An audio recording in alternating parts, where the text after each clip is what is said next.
में उपस्थित सभी मान्यवरों का वेलकम करती हूँ. Today we have two of my mentors and the great academicians and researchers. They are here. Let me welcome them on behalf of Galgotias University. The first speaker of the day is Professor U.B. Desai. Professor U.B. Desai, BTech from IIT Kanpur, MS from State University of New York, and PhD from Johns Hopkins University, Berkeley Board. Director of IIT-Hyderabad from 2009 to 2019.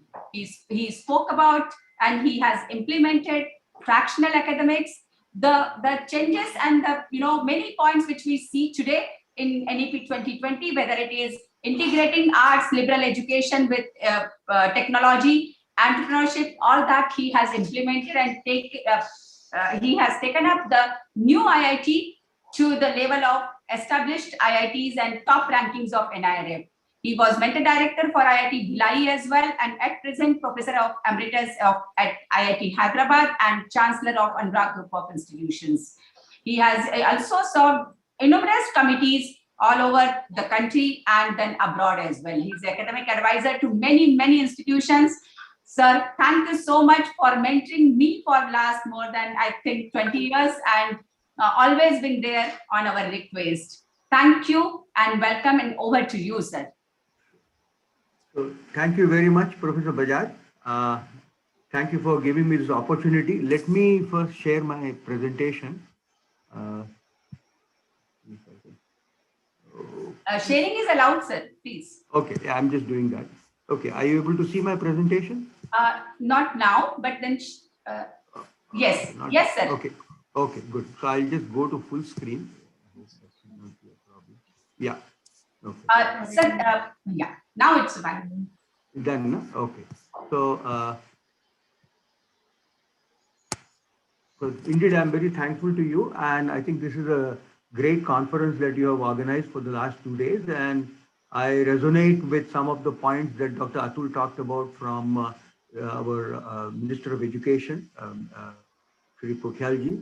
I think, yes, a lot of those things, the new education policy gives very great opportunities to universities to move up the value chain. I think the challenge will be in execution, in actually implementing the various freedoms and various opportunities that are given by them. What I thought today, I won't talk about the NEP. I think we had a discussion once before when Professor Bajaj had organized such a conference, but more on creating a research ecosystem. We have, of course, top-notch institutions in the country, what you call, the IITs, the IISCs, the central universities. They already have a strong research ecosystem. So in a sense, I'm kind of picking up a few things that they have done over the last 25, 30 years. Okay. And also kind of leveraging the kind of innovations that go on in some of the developed nations. My feeling is that this is very, very crucial in the 21st century if we have to make any progress, and also to engage our students. Conventional teaching that we have been following will not be able to engage our students for a sustained period of time. It is only research and development kind of ecosystem is what's going to engage them. So if you look around, broadly, if you look around, this is like 4 quadrants which have been talked about in terms of research. You have tinkering, which is the lowest quadrant, then you have pure basic research, what they call the Bohr quadrant. I mean, these names can be changed. Then user-inspired research or use-inspired basic research, Pasteur quadrant, and Edison quadrant, pure applied research. If you look at India, by and large, I would say, barring maybe some of the top institutes in the country and the universities in the country, we are still in the gray zone, the tinkering mode. In a sense, the research is more like tinkering mode. And if we have to move up the value chain, we need to get into the other 3 quadrants. Okay. For example, pure basic research, it's very limited in the country. Even the funding is limited. In fact, right now, if you look at it, the funding is more towards pure applied research. What we often call in our parlance and maybe 21st century parlance is translational research. Okay, so that's where the emphasis is. Use-inspired research, I think there is one example today, namely how the COVID vaccine was developed. So that is basically, there was a need, there was a use, and people developed it. In fact, and the reason I'm saying is, just last night I had a chance of meeting Mr. Krishna Ella, who has come up with Covaxin, the Indian vaccine, which was developed by a company called Bharat Biotech in Hyderabad. So that's the reason I think it just sort of relates to use-inspired basic research. Okay. But I think all three other quadrants are important, and we need to see how we can move into these three quadrants. Now, whether you focus on pure basic research, use-inspired basic research, or pure applied research, that is a call that the institute or the university has to make. But my point here is that we need to move away from tinkering. The reason I emphasize is that often we take pride in what we call jugaad, which is, I guess, the Indian word for tinkering. But that doesn't take you very far. You have to move into the other three quadrants if you want to make a national and more so an international impact. Another thing which I wanted to point out, let's look at, for example, the world's most innovative countries that are there. Okay. If you look at there, we are fairly way down in the value chain. Okay. So the countries that are there, like Switzerland, Sweden, United States, I mean, these numbers may vary from 19, 18, 20, 21, etc. They move up and down. Okay. But by and large, these are the countries that you will see in top 10 when it comes to innovation. Okay. India was ranked 52 in 2019, and I don't have the exact numbers for 20. Perhaps we had moved up a little bit to around 48 or 47 or something like that. Still, we have a long way to go before we catch up with countries like, say, even Israel for that matter. A small country, or South Korea, a small Ireland. Ireland is a small country. It is not a very rich nation, but still seems to have a lot of innovative work going on. One can, of course, say that of the United States, Sweden, Switzerland, Netherlands, UK, Finland, Denmark, Singapore, they are very well developed and rich countries, Germany, etc. But Ireland is something, and why can't we be in that particular position? I think that's the question we need to ask very seriously. The other thing which I want to emphasize is that research ecosystems do not come for free. Okay, there is a fair amount of investment. These two, this is not like ranking. These two are not necessarily correlated, but these are again top 10 nations in terms of spending of R&D. If you look at percentage of R&D, typically they are between 2.3 to 4.2%. So like 2% plus is a healthy percentage for a country to get into reasonably significant R&D. But what is also important are the absolute numbers. You look at US, they spend $476.5 billion per annum on R&D. I mean, this is just a mind-boggling number. You look at Japan, $169 billion. You look at South Korea, $73 billion. Okay, we are nowhere close to it. I mean, I think we are in fact way off. So no wonder that our ranking is around 52, around 50, let's put it that way, plus minus, and we keep moving around it. I think in a sense, the quality of your innovation, quality of your research is strongly related to kind of investment and the funding that you provide for research. Okay. Now, conventional wisdom of research, this is across the world, I would say, and typically when people discuss at various board meetings or academic councils or research councils in institutions, we talk about PhD thesis, we talk about publications, proof of concept of prototypes, we talk about patents, we talk about technology transfer, we talk about product design and development, we talk about industry collaboration, and many such parameters. See, all these are very important, and there is nothing new that I can add here. Everybody in this gathering, knows about these things, and we all pick and choose as to where we are going to focus. Okay, but to achieve this, where we have a healthy balance of all of these things out here, we need to create an ecosystem. And my talk here is more to give some ideas that I have and which I have sort of picked up over the years and also have learned from many other institutions in India and abroad. First and foremost, I think we need a questioning system and a system which is like a free ecosystem. See, what is happening in India, we have a more of a conformist kind of an approach.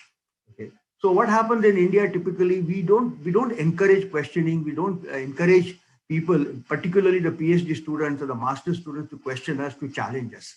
In fact, in India, I feel it's the other way around. If you challenge too much, in school, for example, you get a whack on your knuckles. I think that approach has to change. We need to create this open mind, a mind where people are questioning things.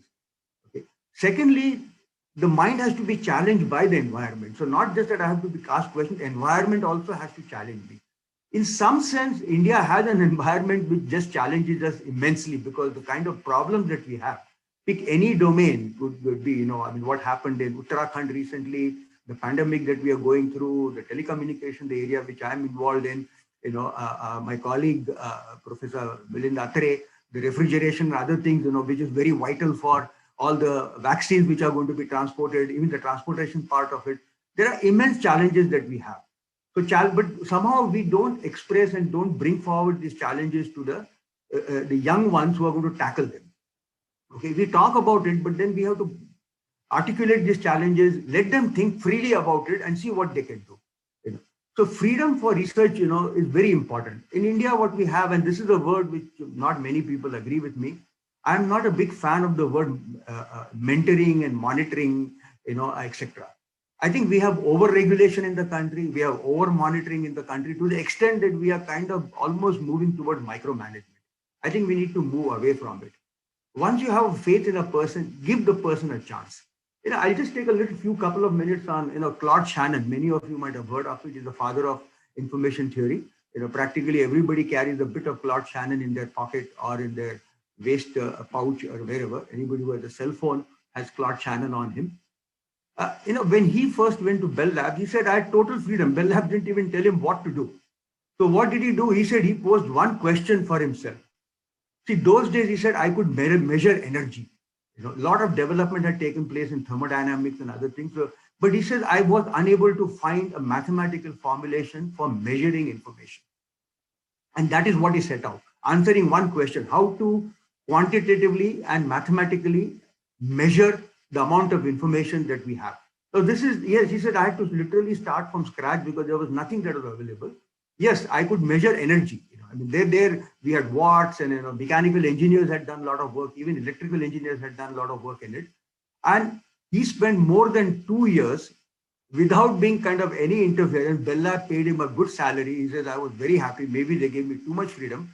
At the end of 2 years, he came up with classical information theory papers, which changed the world completely. And it's even changing it today. Concurrently, what was happening both at Bell Labs and MIT, there was this whole work on thinking machines. There are two sort of URLs I've given, you can look at it. Computers were coming in and the question was, will the computers overtake the humans? They had not coined the word artificial intelligence. I think it came somewhere in the mid-60s. But the word was thinking machines. We had people like von Neumann, people like Norbert Wiener, Claude Shannon, etc. All of them working on it. And again, there was tremendous amount of freedom in experimenting with it. Funding was provided, and a lot of funding for such things did come from the government. Okay. Of course, it was one of those unique times in the history when some remarkable changes that came about, which all of us have benefited from. The other thing we need to keep in mind, and this is again, research is non-linear. When we fund also, people expect that, every 6 months there will be a review and there will be some good progress. So we have all these things called, we all do that, bar charts and PERT charts, etc. So research is not something where I can say that, okay, in the next 3 months, this is what I will deliver.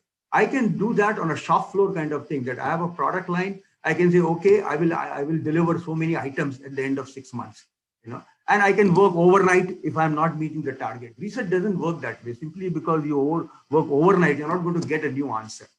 So we have to have patience, okay?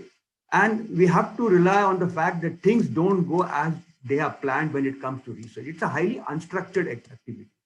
Of course, we all present it after having done the research in a very structured manner, logical manner. But that is not how it goes. There's a lot of serendipity which is involved. And we forget all of these things when we start looking and we start monitoring it. Every 6 month review, this has happened, that has not happened.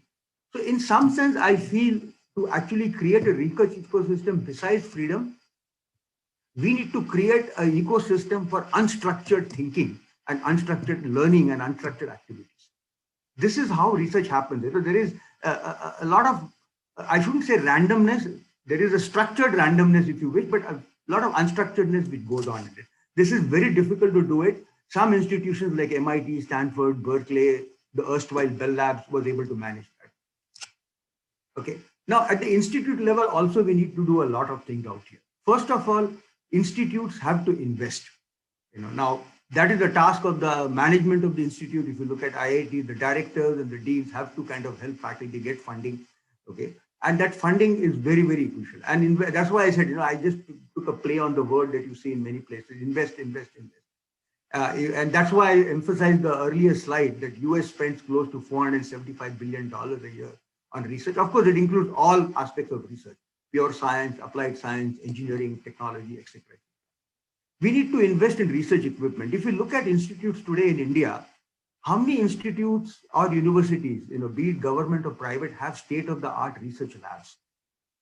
Setting up a lab is one thing, running a lab and maintaining it and upgrading it periodically is an uphill battle. Anybody who has developed a lab will know what it is to develop a lab, okay, to get the thing going and then to maintain it year after year after year. It is not an easy task, both in terms of financial resources and human resources. We do not invest. Just putting computers is not, by my any stretch of imagination, a lab. That is simply a bunch of computers in a room. Labs are something, I think my colleague, Professor Milind Atrey, would a lot more know about it because he works in refrigeration, and the kind of lab that they have to have are quite phenomenal and require a lot of sophistication. My colleagues who work in, like yesterday, you had Professor Ram Gopal Rao, the nano labs which are there in some of the IITs, phenomenal labs. But there we still have a long way to go. We get very happy with a nano lab where we have class 10,000 room or class 1,000 room. You go to US universities, even a small one, they talk about class 10 room. University of Buffalo, class 10. They are way beyond IITs and IICs when it comes to kind of the sophistication that they have in nanoelectronics. This is something we need to ask. Berkeley's and Stanford's are far ahead. We need to empower the faculty. Often what happens is we kind of dictate, what they have to do, what they don't have to do. We need to empower the faculty, and we feel, oh, if I don't monitor, don't keep a check, they will misuse. Point is, some misuse is always going to be there. We have to have faith in the system. I'm not saying it has to be ad infinitum, but there has to be a significant amount of time if you want to create this ecosystem where this faith has to be there that, hey, I have hired this faculty, I have gone through a proper process, let me have faith in it, let me give him 3 years, 5 years and see what he can do, deliver out here. And my job as a director, that's how I used to tell myself when I was at IIT-Hyderabad, that is to support this faculty. Okay. What you look at, what is surprising and people don't realize is whatever you do, there is about 10 to 15% deadwood. And I say bell-shaped curve is omnipresent in any activity. You look at R&D, you look at teaching, management. There'll be some guys who are exceptionally good. Don't worry, there'll be guys who are close, around the median, a large chunk of them. Okay. And there are some guys who will be there at the tail or the lower tail, the left-hand part of the tail. Okay. In some sense, our job should be to move the median to the right. Okay. So the tail keeps moving to the right, but there will always be a tail. Even if you go to MIT, there will be some deadwood. It doesn't really matter. And this is something we forget. And what we do is we spend enormous amount of time on this 10 to 15% and forget about the guys who are right of the median or who are in the upper end to make them even better than what they are. Okay. Co-creation. Now, this is something which is very important. I think we have done to some extent. I must compliment Ministry of Education on the GYAN program that they have. Many of us have benefited from it. And it is a program which should lead to a lot of co-creation. Research does not happen in vacuum. People have to interact, people have to collaborate. Yes, there is some theoretical research, mathematical research where it is me, myself, pencil, paper. I sit in a room, close myself and prove theorems and develop certain fundamental results. That very few people have that ability and very few people do it. And yes, in some of the institutions, at least the top institutions can have the luxury to support that, and they must support it. Okay. But otherwise, research is a collaborative effort. Large number of people come together. And unfortunately, I think today we need to realize that it is not simply collaborations of people within the university, within the institute, but across institutes in the world. Okay. Information spreads very quickly. If I know something, within less than 24 hours, the whole world knows about it. We need to collaborate across the globe. And I think these structures are not kept because there is a certain cost involved in it. Where is this cost going to, who's going to bear this particular cost? In fact, we talk about China all the time. China has done this very successfully. They did invest and they used to have large number of collaborators, particularly from North America and Western Europe. And I think this is very crucial that we need to create an environment where we collaborate. And I think that will take us up. Here again, I give another example of Richard Hamming, of one of the great coding theory. Anything that you see, you take your hard disk, there are Hamming codes out there. A lot of things that you find which are stored for security and all Hamming codes are being used. He was at Bell Labs, and I would sort of strongly advocate, if you find a type, even if you don't remember the URL, you can just look at Hamming's farewell speech. And he talks about what it takes to do great research. In Bell Labs, he used to say that, every time when he had lunch, he would not go and sit with his colleagues. He'd go to a table. Say, he was an electrical engineer, coding theory person. He'll go and talk to chemical people who do research in chemistry and say, okay, what are your unsolved problems? And often you find at the highest level, okay, there is a lot of commonality between problems, and he was able to solve them. Okay, I think so. I'm just saying that the Bell Labs created this ambience where the collaboration was phenomenal. In fact, he says it was very unique that myself and Claude Shannon were sharing the same office. Okay, you can imagine, two great engineers basically, but who made such phenomenal contribution to information theory were sharing the same office at one time. This was way back in the 50s. Okay. So I think peer-to-peer learning also is very important. We don't emphasize that particular part often out here. I think institutes which have mastered this peer-to-peer learning have done very well. And this is where, again, my earlier point about laboratories come into picture. Okay. Every university actually, when we design university, we think of buildings and we think of, hallways and things like that. I think we need to create interactive spaces. This has been realized in many universities I saw where new buildings are coming up, like I've seen it in Australia, and I've seen it in Canada, and many other countries. They emphasize a lot more on interaction spaces rather than classrooms and classroom furniture and having smart classrooms.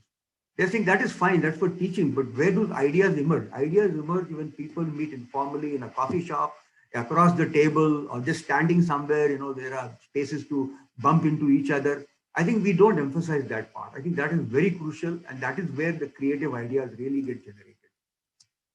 Academic research, I think this I'll go through. We started a little late, so Preeti, can I take a few more extra minutes? I mean, it's already 10:25. Okay.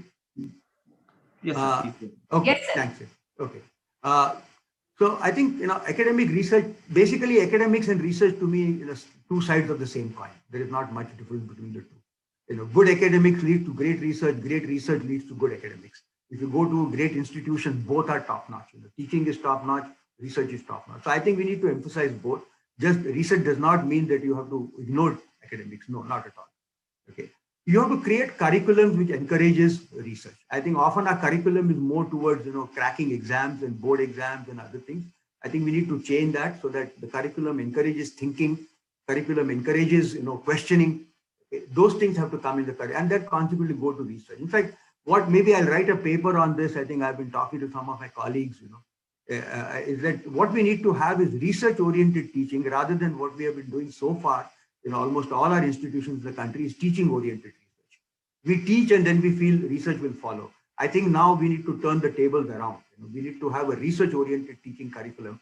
At IIT-Hyderabad, as Professor Bajaj was mentioning, okay, we did made a beginning with something called fractal academics. Some initial advantages were there, but we still have a long, long way to go to really create a unique research-oriented teaching environment. Okay, a lot more project component. A lot of us are doing that. A lot of us are talking about it. Okay, we need to spend again resources to develop that.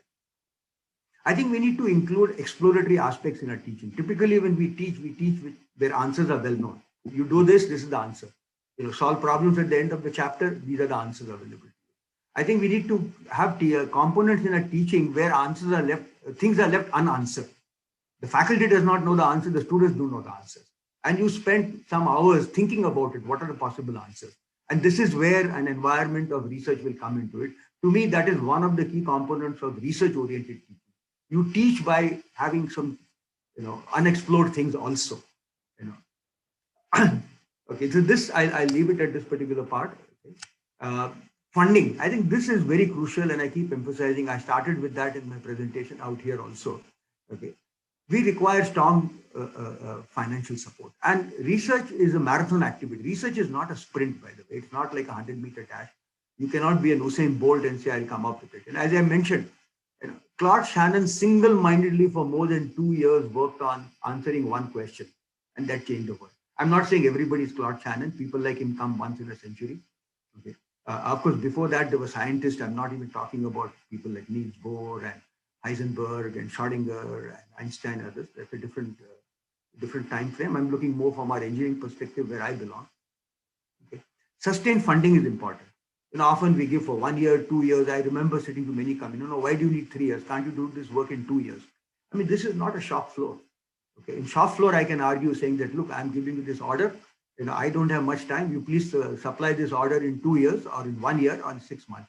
I can't wait for 3 years. Research does not work like a shop floor. Often we try to kind of mix two things. I must compliment SERB and DST for starting this thing. And I'm aware of it because I'm chairing this thing on exponential technologies.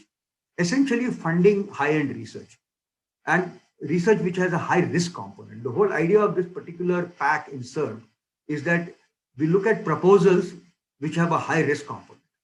Okay? That chances of failure are much higher than chances of success, and you fund that kind of research. This is what the US does.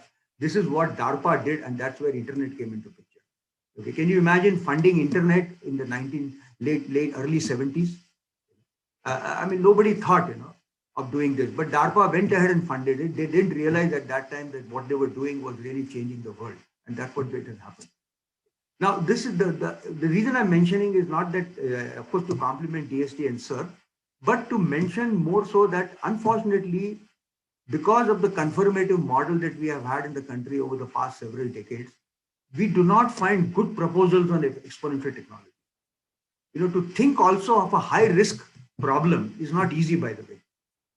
We have very few proposals which genuinely think of high risk problems. By and large, they're talking about incremental. This is what was done. I can do better. Yes, that is certainly there and that is required and that we must do. Okay. But can we look at something which is absolutely path breaking, and in the process, you may not break a path and you may fall down and break a leg. I mean, that can happen. But such problems are not coming forward in a proposal, in the proposals that people are submitting. I'm hoping as time goes on, the faculty across the country will start thinking of such problems. Okay, so I'll conclude at this point, and I like this quote from Feynman, okay, which is to me a very interesting quote and applies to all of us. Don't teach your students to read. Teach them to question what they read, what they study, teach them to doubt, teach them to think. And I think this is the core of what leads to a research ecosystem. We need research infrastructure, freedom to think, outlandish ideas, collaboration and interaction. I'll just leave with the 3 bullets. So again, I thank everybody for giving me this opportunity. Okay, thank you very much. I'll conclude my presentation. Thank you so much, sir. You started with that research can only take us ahead, and the 4th quadrant which you have shown, and we are still in tinkering mode, and the rest 3 quadrant we have yet to start with most of the universities, leaving aside few premier institutions wherein still some part of research is being done. Sure. And the GDP which you talked about, right from US 2.7 to Korea, it was 4.3, and wherein at India we are just 0.7. So it was wonderful insight into research and the importance of research, wherein still large number of institutions in the country, we are only into teaching learning mode.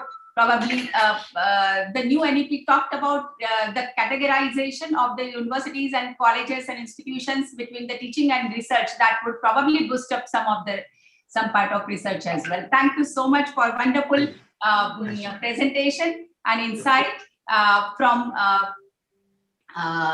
one question which has been asked is how just one question, sir. Sure. Happy to answer this. The rest of the questions I'll forward, but then how research and project will boost in India? So that is one of the how research and project will boost in India. Boost in India. Yes. I think it depends on the professors, and also see, to do project work we need some resources. So you have to provide certain amount of funding, because if a student wants to do some project, he may have to buy some small equipment, some small consumables, some small gadgets, and some resources have to be provided. I think that is the beginning. If we can have more and more projects where people think and do things rather than simply sit in a classroom, I think this is a very simple thing to do. First of all, it doesn't cost that much.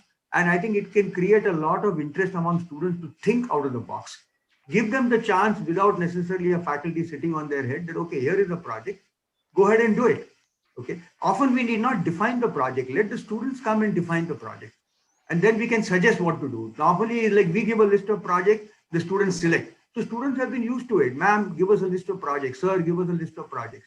I used to tell it, why should I give you a list? You think of something. You go search the web, whatever you want to do. You come with 2-3 ideas and we'll pick one after discussion. I think this is a great question, and this is something which can be implemented very, very easily. Probably, sir, when every project will be based on social problem without considering the stream. This is a computer-based problem. This is, liberal education problem. So every postgraduate, every undergraduate, every PhD problem like Japan and Korea, if that is based on social problem, I'm sure this will be done. Thank you so much. I think based on this only our next speaker is.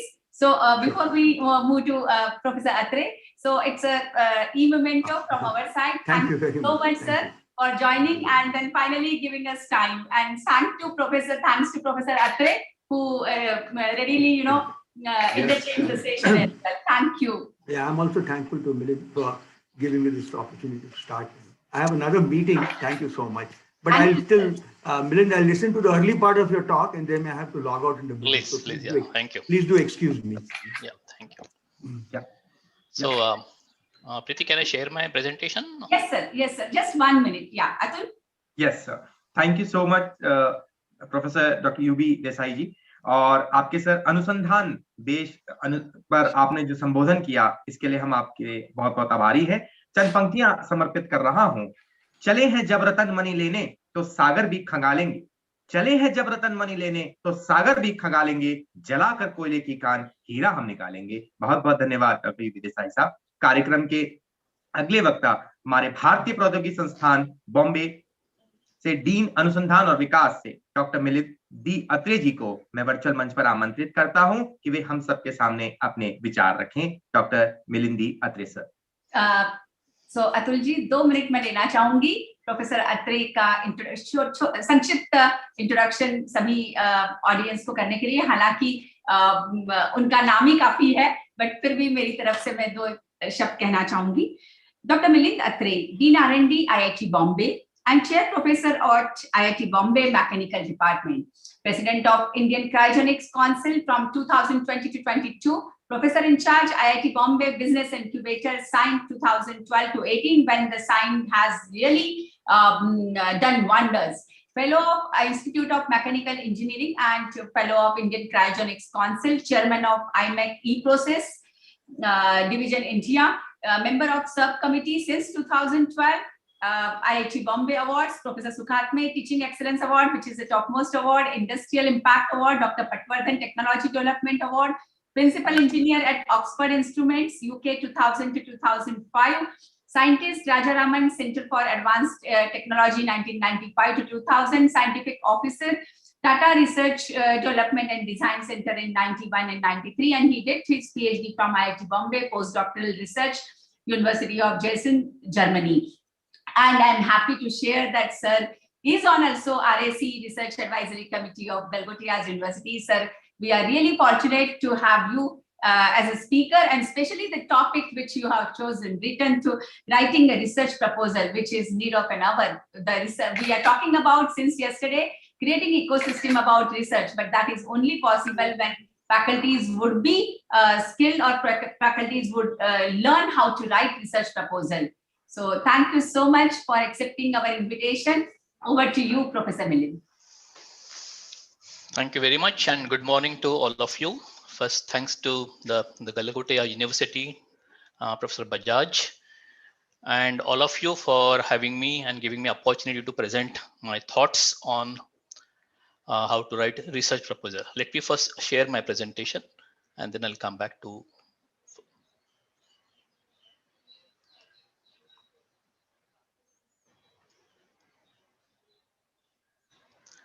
Is the presentation clear and visible to everybody? Yes, sir. Yes, sir. Yes, sir. Right. Thank you very much. So as a natural extension of what the earlier speaker, Professor Desai, talked about, this becomes a very important and integral part of writing a research proposal. I'm a part of ACRB committee and DST committee over last almost 6 to 8 years. And many times we have been told that, you got this much of money and please decide how many professors will get the money. At the same time, we are told that the success rate is only 8 to 10%. And therefore, writing a research proposal, the way it is written and how to choose this proposal is very, very important. I'll tell you some of the tricks that we follow in choosing, but what is most important from many of you, and I suppose many of you are the professors of different universities, Writing a research proposal is an art, and basically focusing on the objectives, the way you implement, and all those things are most important things. So I'll come to my presentation. So writing, what is a research proposal? Why a research proposal? And many times a lot of graduate degrees, for graduate degree, one has to present the research proposal to the audience.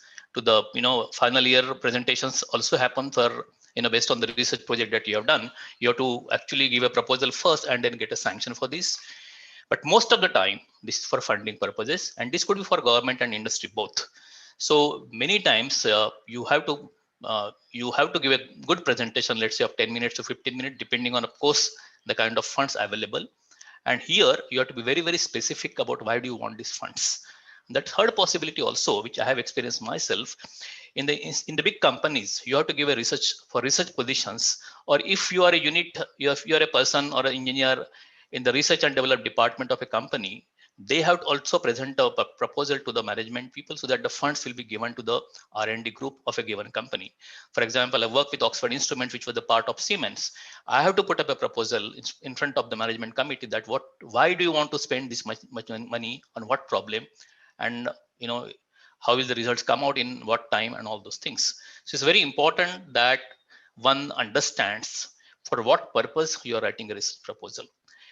However, in most of the institutes, we write research proposals mostly for funding purposes or to get a go ahead from the management for executing such a proposal. Now, before I go ahead, how to write the proposal, I just want to highlight some of the understandings or misunderstandings related term for many here about the research proposals. So a lot of people have got some fixed thoughts that this is the way I should write a research proposal, or this is the way the research proposal get grants. So one of which is the big proposal is better. That means writing a proposal of 50, 60 or 100 pages is better. No, it's absolutely misunderstanding. In fact, we would like to have as small a proposal as possible, maybe 5 pages, maybe 2 pages. Sometimes the concept also is good enough to understand, of course, depending on the funding, but 10 pages proposal will be an optimum, I'll say. It should it should bring all the aspects of what you propose to do in this research proposal should absolutely be clear. So big proposal is better is absolutely a myth, is a misunderstanding, I would say. Second is always no one reads the proposal. In a funding agency, there are around, in a funding group, let's say we have got around 7 or 8 people. Out of the 7 or 8 people, the topic that you suggest definitely is near and dear to at least 3 or 4 of the persons. And I am sure those people will actually go through those proposals, but they may not spend as much time that you expect them to. They may not spend even 1 hour. They possibly have a look on the proposal for, let's say, 10 minutes, and actually can, based on basically the kind of proposal they have seen so many, that within some 5 minutes or 10 minutes, actually they can come to know with the proposal what substance the proposal has. So again, this is a myth. This is a misunderstanding that nobody reads the proposal. Yes, they may not read the entire proposal because we know what is situated, but of course the objectives, the way you implement, and the money that you want, the funds that you want, everybody goes through this. Okay. The third understanding or misunderstanding is the CV of the PI, the project investigator, is more important than proposal. Now this can vary from place to place. CV of the PI is definitely important, but not more important than the proposal, because the money is coming for the proposal, and therefore your objectives are basically, for example, in nanotechnology, your proposal has to be sort of around the theme that the committee expects. So it has to be on nanotechnology. It has to possibly have some basic research, applied research, whatever that committee expects from you. But yes, CV of the PI is also important, but not more important than the proposal. The proposal is the most important thing. CV of the PI has to be complementing the proposal in order to ensure that the PI has those skills which the proposal expects him or her to actually showcase during the execution of this research project. The fourth one is you ask for more funds. If you need only 25 lakhs, you ask for 50 lakhs, that kind of a thing. You get at least 50% of the same. This is absolutely misunderstanding. We actually go through all the equipment, because equipment is possibly the biggest chunk of the funds that you ask for. And I actually see that are those equipment required basically. Everything required on the manpower, consumable, contingency, everything is clear. The equipment possibly, has a 40% requirement of the funds, and we go through each of the equipment. And we expect that the university that you come from, the institute that you come from, will have some basic equipment ready there. I mean, if you want to buy, for example, a computer, need not be bought from this kind of funding. And barring almost all the proposals do want to have a big workstation, computational facility, and all that. We expect that, for example, the IITs will definitely have all this facility, and therefore such facilities are not given to those people. But a new institute may be given such a possibility, such an equipment is possible. All right. And the last thing I'll say, if you are from IITs, NITs, and government institutions, you are guaranteed the funds. Absolutely wrong, absolute misunderstanding. In fact, if you are from IIT, the expectations from the committee are much higher. If you are from IIT and NITs and other institutions, we actually believe that your proposal has to be absolutely very guarded one, very good one. Your proposals, your objectives have to be nicely defined. Your CV should be in line with what are the deliverables of the proposal, and your publications are actually in tune with what you actually are desiring to come out with this research funding. So if you are from IITs, NITs, and government institutions, one thing we absolutely know that the PI would stay in those institutions for a longer duration. The negative part about the big private colleges is basically the PI in the next year may be from a different college. So he may be here at one place for 1 or 2 years, but in third year he may go to the third place, and therefore the funds will not travel with him. And that's the only negative aspect of this. But it doesn't mean that we don't give funds to the private universities or private colleges. They do get the funds, but one has to be very guarded about the fact. However, it doesn't mean that you're from IITs, NITs, and government institutions that the funds will be guaranteed. No, not at all. In fact, as I said, the expectation from these people is much higher in those cases. Now, many times we feel that writing a research proposal is a brainstorming. No, it's not a brainstorming. In fact, we expect you that you're not trying something right now in this, unless the call is like that, do brainstorming. For example, come out with some absolutely blue sky research or something like that. Unless the funding is of that sort, we don't want people to brainstorm. We see to it that the people who are writing a research proposal are from that area. They know, they have done some basic work on that, and based on their background, based on their research verticals, that this proposal has been written about. So no, this is not a brainstorming. Your proposal should be based on the facts. Your proposal should be based on your background, and therefore you should have some background. You should have a lab. You should have basic equipment in your laboratory, and you should have published some papers related to the topic for which you are basically writing this proposal for, or research funds are expected for.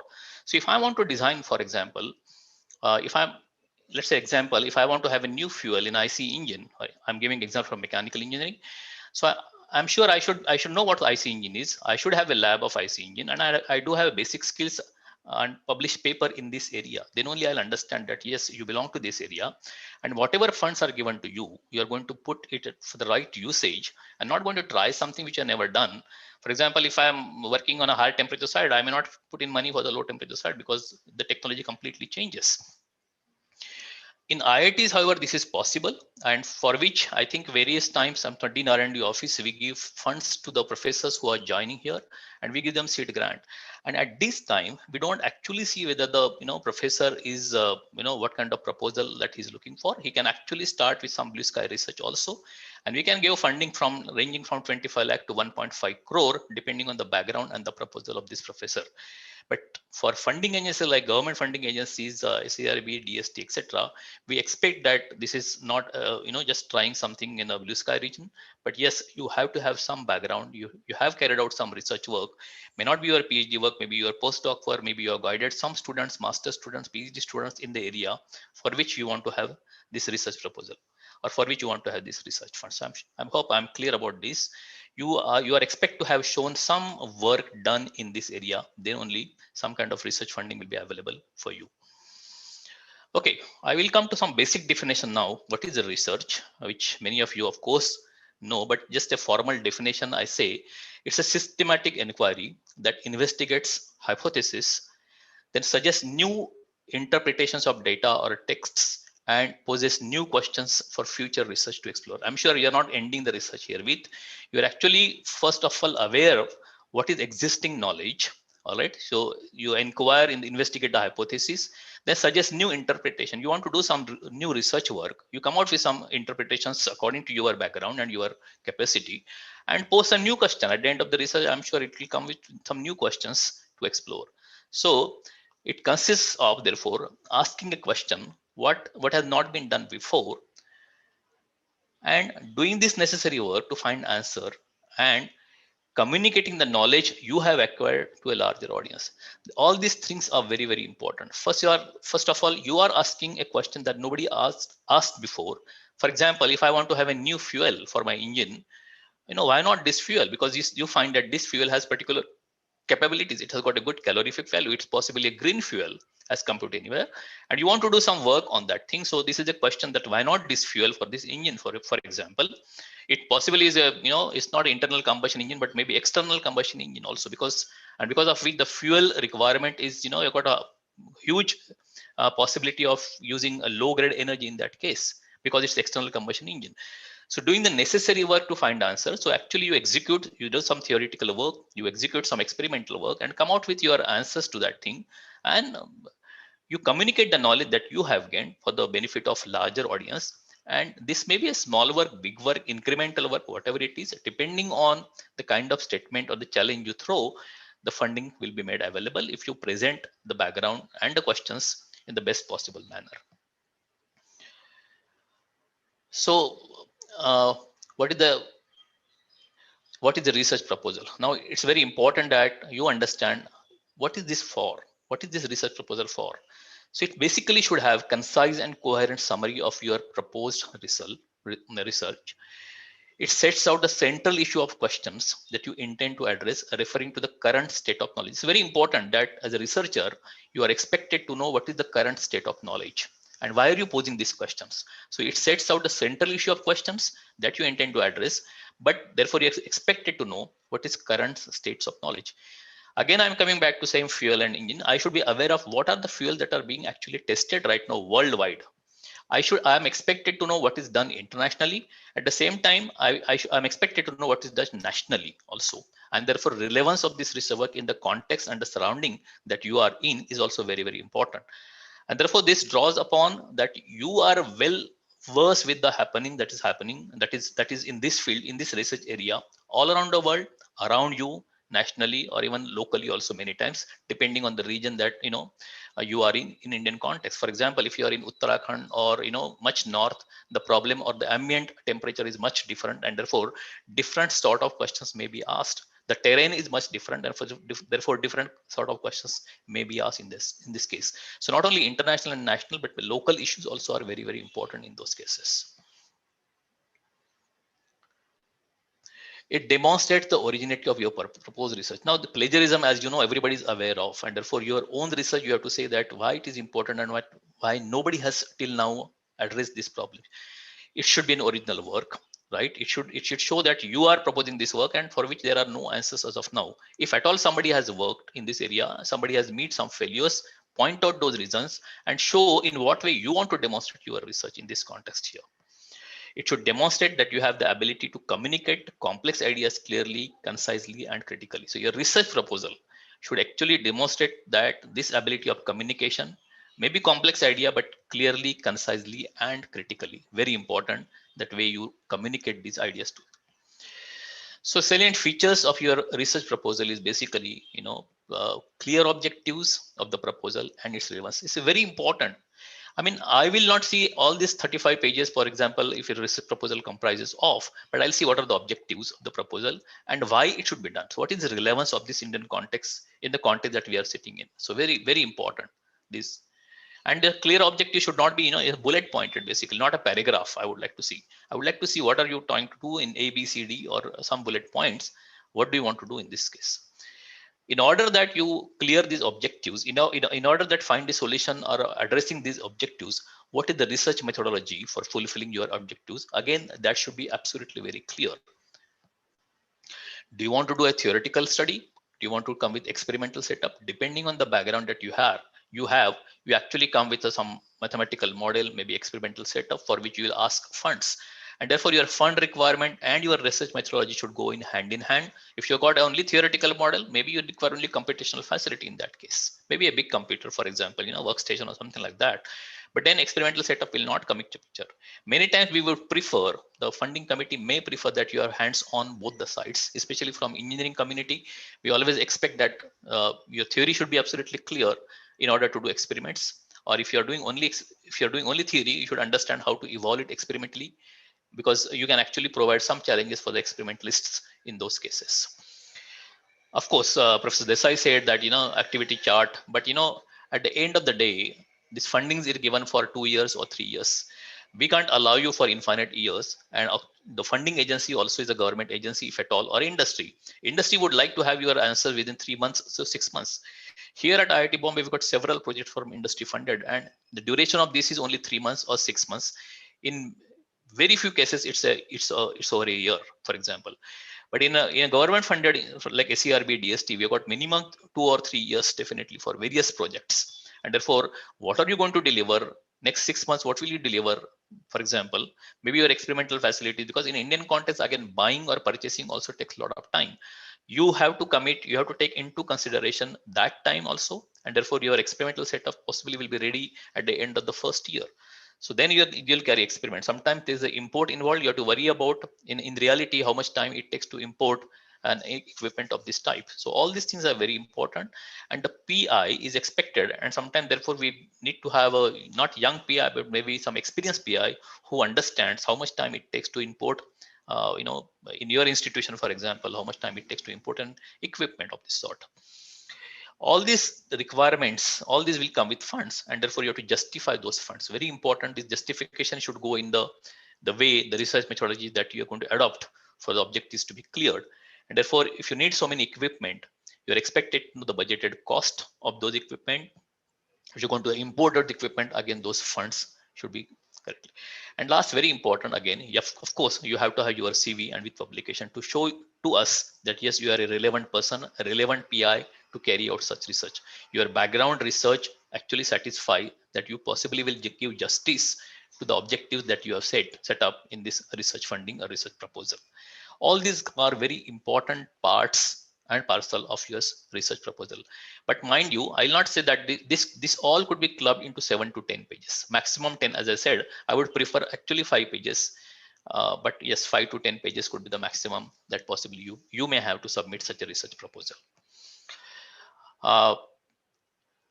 What should be included in the research proposal? Therefore, one is very important, the title, and that this title should never be in 2 lines. It should be in 1 line only. For example, you want to do some computational fluid dynamics analysis of some, some objective, some flow, whatever, or some electromagnetic analysis or development work of some related aspect. It should therefore be some 6, 7, 8 words, but it should never run in 2 lines or 3 lines. It should be short. At the same time, it should tell me what are the keywords involved in those things. A small abstract, not more than 100 words, a small paragraph, in fact, what is this addressing, so that many times people may read only the abstract and title and get a hang of your proposal. The introduction, the research context, the motivation, and the background. In a small paragraph, you should say, why do you want to do this work? What is the background? How many, as I said, internationally, how many people have worked, nationally, how many people have worked, all these things have to, this is basically what it is. Explain the broad background against which you will conduct your research, include a brief overview of the general idea of study, and summarize the current state of knowledge and point out the gaps or opportunity. That means showcase basically what people have done around the world. Now, this is not a PhD thesis. Now, this is a small proposal. Please don't mistake this for a PhD proposal. This is only 1 or 2 paragraphs that you're going to bring about what has happened in this field internationally and what has been done in this case of national level. Based on this, it will automatically or naturally lead to your objectives of the work, overall objectives of work. So what broadly you want to do, and maybe the big objective. In order to achieve those objectives, the sub objectives in terms of A, B, C, D may be written. So bigger objective is basically design analysis or something, under which you got a basically, you analyze the problem, B, the coding requirement, C, the experimental work or whatever, and all those things could be brought out. The significance of this work also has to be brought out to why this, what is originality of your intended research, why today, what is important, and all those things are very important. As I said, the research methodology, explain how are you going to conduct your research. Is it mathematics oriented? Is it a numerical model, some analysis, analytical work or something like that? If you want to have some proposed experimental work, we would like to have an experimental schematic of experimental work. So outline of setup, equipment, instrumentation that you would do to sort out those objectives, to meet those objectives. These are very important stuff. And of course, then the budget requirement for funding. If this project is for funding, this much part as up to 6 possibly could be given to any institution or industry also is always required. Of course, the budget requirement, details of the funding is very important because naturally, but funding is a very important part, and your references and your CV. This can all be accommodated in 10 pages. All right. And therefore see that you do that. And the first thing is, as a reviewer, I should be able to grasp immediately, what you plan to do. And within 5 or 10 minutes, actually, I should get a hang around that thing. And then if I'm more interested, I possibly will go into details of the work. But in 10 minutes time, I should actually be able to understand what you plan to do. Then only I'll spend further 10 minutes to understand the details of your research methodology and things like that. But it's very important that nobody will spend more than half an hour on every proposal. But there are 6 or 7 people who actually come together and discuss your proposal. And therefore, that time it's very important that each of us have understood what you intend to do in your research work. The Gantt chart, the activity charts are expected to know what are the parallel work for 3 years duration and all that thing are very important that you show up these things. If I give an example of writing a research proposal, I will just give based on my background, and I say just a small example: design and development of a domestic refrigerator using. So I do design, therefore I do the theoretical work is involved, and then development. That means I'm going to do experimental work also to develop a domestic refrigerator using non-novel refrigerant. That means not the R134 that is being used right now, but something completely new, maybe a propane, maybe isobutane or whatever. There are different gases now coming up in this field, and therefore I would like to use some novel refrigerant. I will write a small abstract. Then introduction, the problem with, what is the problem with current refrigerator? What is the GDP, ozone depletion potential, global warming, environmental effects, all those things I'm expected to be aware of. And that is why I'm actually coming with novel refrigerant, which has to be efficient, which lead to be efficient refrigeration, as well as greenhouse, as well as green gases. Very important in today's context. And therefore I'm expected to be aware of the environmental effect and what are the problems with existing refrigerant, how bad they are. Now, this background work, it should highlight the international, all these protocols, starting from even Montreal protocol and all those things. And the national literature work has been done at various IITs, NITs, various colleges. Showcase what have they done and what have they not done and what you intend to do. And therefore, this background will actually lead to your objectives of the present work. You will do design analysis, you will do experimentation. Maybe there is the industry involved in this project. Maybe the industry is very, very important and they would like to possibly share some funds with you also. And I'm coming to that in the last slide I have after this. So then based on this, what are my proposed research methodology? Theoretical work, experimental work, activity charts, how I'm going to deliver in time. Budget requirement, equipment budget should not exceed X% of total budget, and there are guidelines for different funding agencies. All these aspects can be brought about, and of course my references and CV, which actually lead to that I am the most capable person here, basically, with the background that I have to lead such a project. You may have your co-PI also, a collaborator also from maybe your institute or other institute also, who actually will give you complementary skills to execute such a project. All right, so this is my last slide. The new trends. As the Dean R&D at IIT Bombay, I see several projects now are coming of different sort. And most of them are the imprint project, what we call, are governed by from IIT Kanpur, where institution to institution collaboration. I think Professor Desai talked about collaborative work. And this is becoming a buzzword. At no IIT, in no department is the only unique person. There are persons at various places, may not be physically located in your institute, but yes, at other institutes. So a lot of 2 or 3 IITs are coming together, and we got institution to institution collaboration, of course, based on the MOU and all that thing. So these are the new trends. And then we got 2 institutions and industry coming together. For example, IIT Kanpur and IIT Bombay have come together, and we got an industry sitting down here in Pune or Mumbai, for example, who also would like to take some load of funding. The moment you got industry coming into a collaboration, the industry will not give any fund for free. Industry would want everything to be returned. And the moment they see a value in the project, they would like to be a part of it. And therefore, whatever you do, ultimately there are good chances that this will get translated. And as I said, very important that transnational research is, yesterday's Professor Ram Gopal Rao's lecture was very, very important. What he talked about, we would like basically not only to do publish paper, but we also saw based on the outcome of this project, we would like to have translational research done here.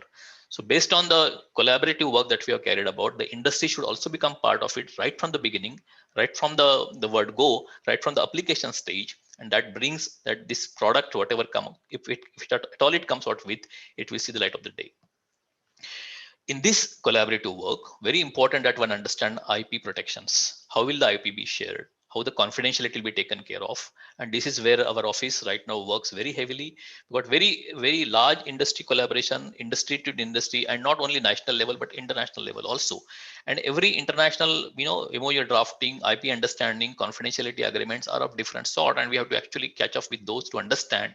Many times we have to actually tell them that, look, we will prefer these and, arbitration clauses and these clauses. And I'm sure everybody in this field will understand the problems associated with these things. But of course, IP becomes very important. And therefore, your institute also, every institute should also understand how this IP will be protected.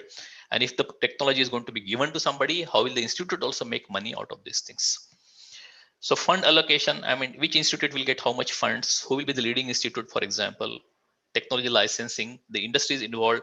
The industry may have the first right of refusal in that cases. All these things have to be sorted out before this project taken up, because otherwise the project may come halfway and you will have actually problems in these cases. So this have to be sorted out when you apply for funds, and the funding agency also do ask such questions. But these are all latest trends. They're all happening at all the new IIT, all the IITs right now, and I'm sure it will come to different institutions also. So one has to be aware of such possibilities. Needs to address this point before you write a proposal. So you should be well versed with these things. Otherwise, you'll end up.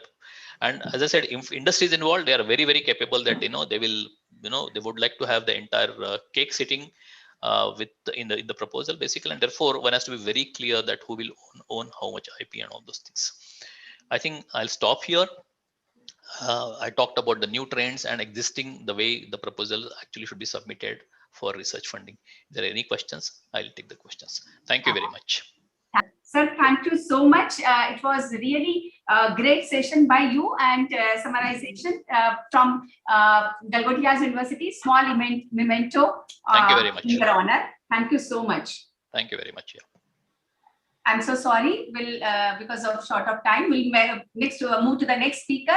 So let me welcome on behalf of Galgotias University, Dr. Ashok Jhunjhunwala, Padma Shri. Is my screen visible? Yes, sir. Yes, sir. Just you have to do the in full screen. That's it. I'll do that in the full screen. Okay.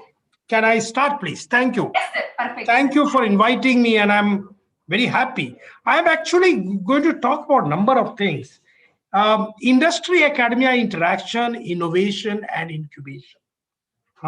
And I'll start with saying that independent India built several high-quality educational institutes. ISC, IITs, we had the best faculty, their students make a mark, focus on basic R&D has been there from around mid-50s onwards. But frankly speaking, we have made minimal impact on industry in early days. There was very little translation of R&D. Industry continued to import most of the things. Impact of industry therefore got limited to getting manpower from the top institute. And what industry in the past, most technology was imported from West, later on from Japan, South Korea, and even China, and then they productionized system. Later, some significant indigenization of components were carried out primarily to reduce costs. So this was to some extent going on. In last 25 years, many industries have their own R&D, but this R&D also is a replica of carrying out work which is a replica of that in the West. They make a few breakthroughs, very little, and occasionally some innovative designs and some software. once in a while it is able to use a low-cost manpower to reduce cost. In fact, that has been the biggest gain. Our industry R&D has not that been started. What about industry-academia interaction, which is my first topic? This started in the 80s.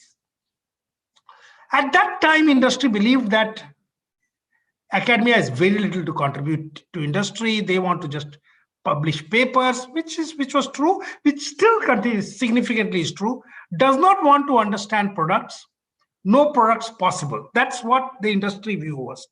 At the same time, academia believed the industry is not interested in R&D, they just want to import, does not understand strengths of academia, not interested in developing innovative technologies. They would rather get proven technology transferred from abroad. Do not know how to make a prototype. Prototype they may be able to do in their labs. They don't know how to take it to the product level. This was the belief amongst the academia and the industry. And there are strong gaps. And if you look at this slide, that this is industry, this is academia, and there are gaps. Nobody was ready to fill this gap. And if there is not filling of the gaps, of competencies, things don't work. So in fact, to break this stalemate, it was some academicians with a vision started to make a difference. They recognized that they needed to sell the vision to the top management, not in their R&D. If they sold it to the R&D, this would have been it would have been stuck there. But they had to sell to the top management of the industry that they will do whatever is required to get the product to the market. They will fully complement the industry. And of course, it will require a lot of formal, informal interaction. Bet on us and you will gain. You will gain because you will get serious technology with which you not only will win in India, but also take the products elsewhere in the world. It took long and was one step at a time. That when industry started trusting academia a bit, and academia accepted industry in a few places, but the gap by and large remained there for a few exceptions. Today, I'll say industry academia connect has begun for making a product more affordable in Indian context. That's the first objective. But only when products do not involve breakthrough technologies. If you try to do breakthrough technologies, the established industry is still not ready to take it up. For highly innovative and risky ideas, academia finally started to look at the startups. You will not see, Tata Motors will not take up something like that. You go to a startup. There you may be able to create a breakthrough. So what was the basic approach started? And this, many of us have started doing in IITs for last 20 years, licensing technology to established companies. Technology will not be fully ready, but will require a lot of efforts for manufacturable, 24/7 working, acceptable to customers, and should make money. And this is where joint work will be required to convert our product prototype to product. And there has been some success. I won't say very big success, there has been some success. The alternative for us was to run an incubated startup. This has increased like anything in last 10 years. Create new products, new ideas, disrupt existing solutions. This established industry will not take it up. When established company would not be ready to take the risk and create market, you do the startup. So as the interaction matured, the concept of research parks came in. And in fact, what you see behind me is the IIT Madras Research Park. I'm sitting there. Basically, the idea was that we need 3 sets of people to work in an informal, more informal, and some formal setting for great innovation to take place. First is the faculty member who has wide knowledge. So you have to get some of the best faculty. This we have been able to get. IITs have been able to get, ISC has been able to get, ISER has been able to get, and hopefully your institute will also be able to get.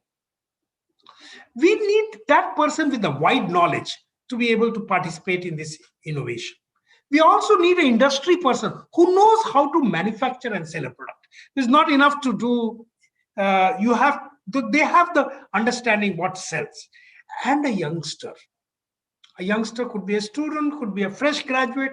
We have a large number of fresh graduates who work with us. They do not know that it cannot be done. Most of us who have worked in innovation, you go to an established person who has worked for a few years, and you come up with something and they say, well, it cannot be done. They have made their mind, it cannot be done, that they're conditioned like this. But a fresh person does not know that it cannot be done. So you tell them they are going to get into it. They will struggle. They work 16 hours a day, fail, but they will come up with something. So in fact, this is what we did. IITM, about 11 years, 12 years back, sets up a research park. You can see the picture. I'm actually sitting there adjacent to IIT Madras and invites industry to set up their R&D. This is what we started. And it's a large research park, 1.2 million square feet, 500 crore rupees we spent. But remember that we only got about 107 crores from government in Illinois. Rest we took bank loan. And what we have done over the last 10 years is that we have paid back all the bank loan and we have made it profitable, cash profit. And it houses about 85 R&D companies and also houses our research park cells. And this is the place where a company comes and sets up a R&D, but there is a requirement that every company has to do a defined amount of work with IIT. If they don't do, we throw them out. So that has seriously started the industry academia interaction. In fact, because we have this clause in the rental agreement, many of these companies put for their senior colleagues, they put their variable salary depends on meeting this industry academia interaction. And the variable salary works very well in the industry. They go all out to make this happen. And this has started making this happen.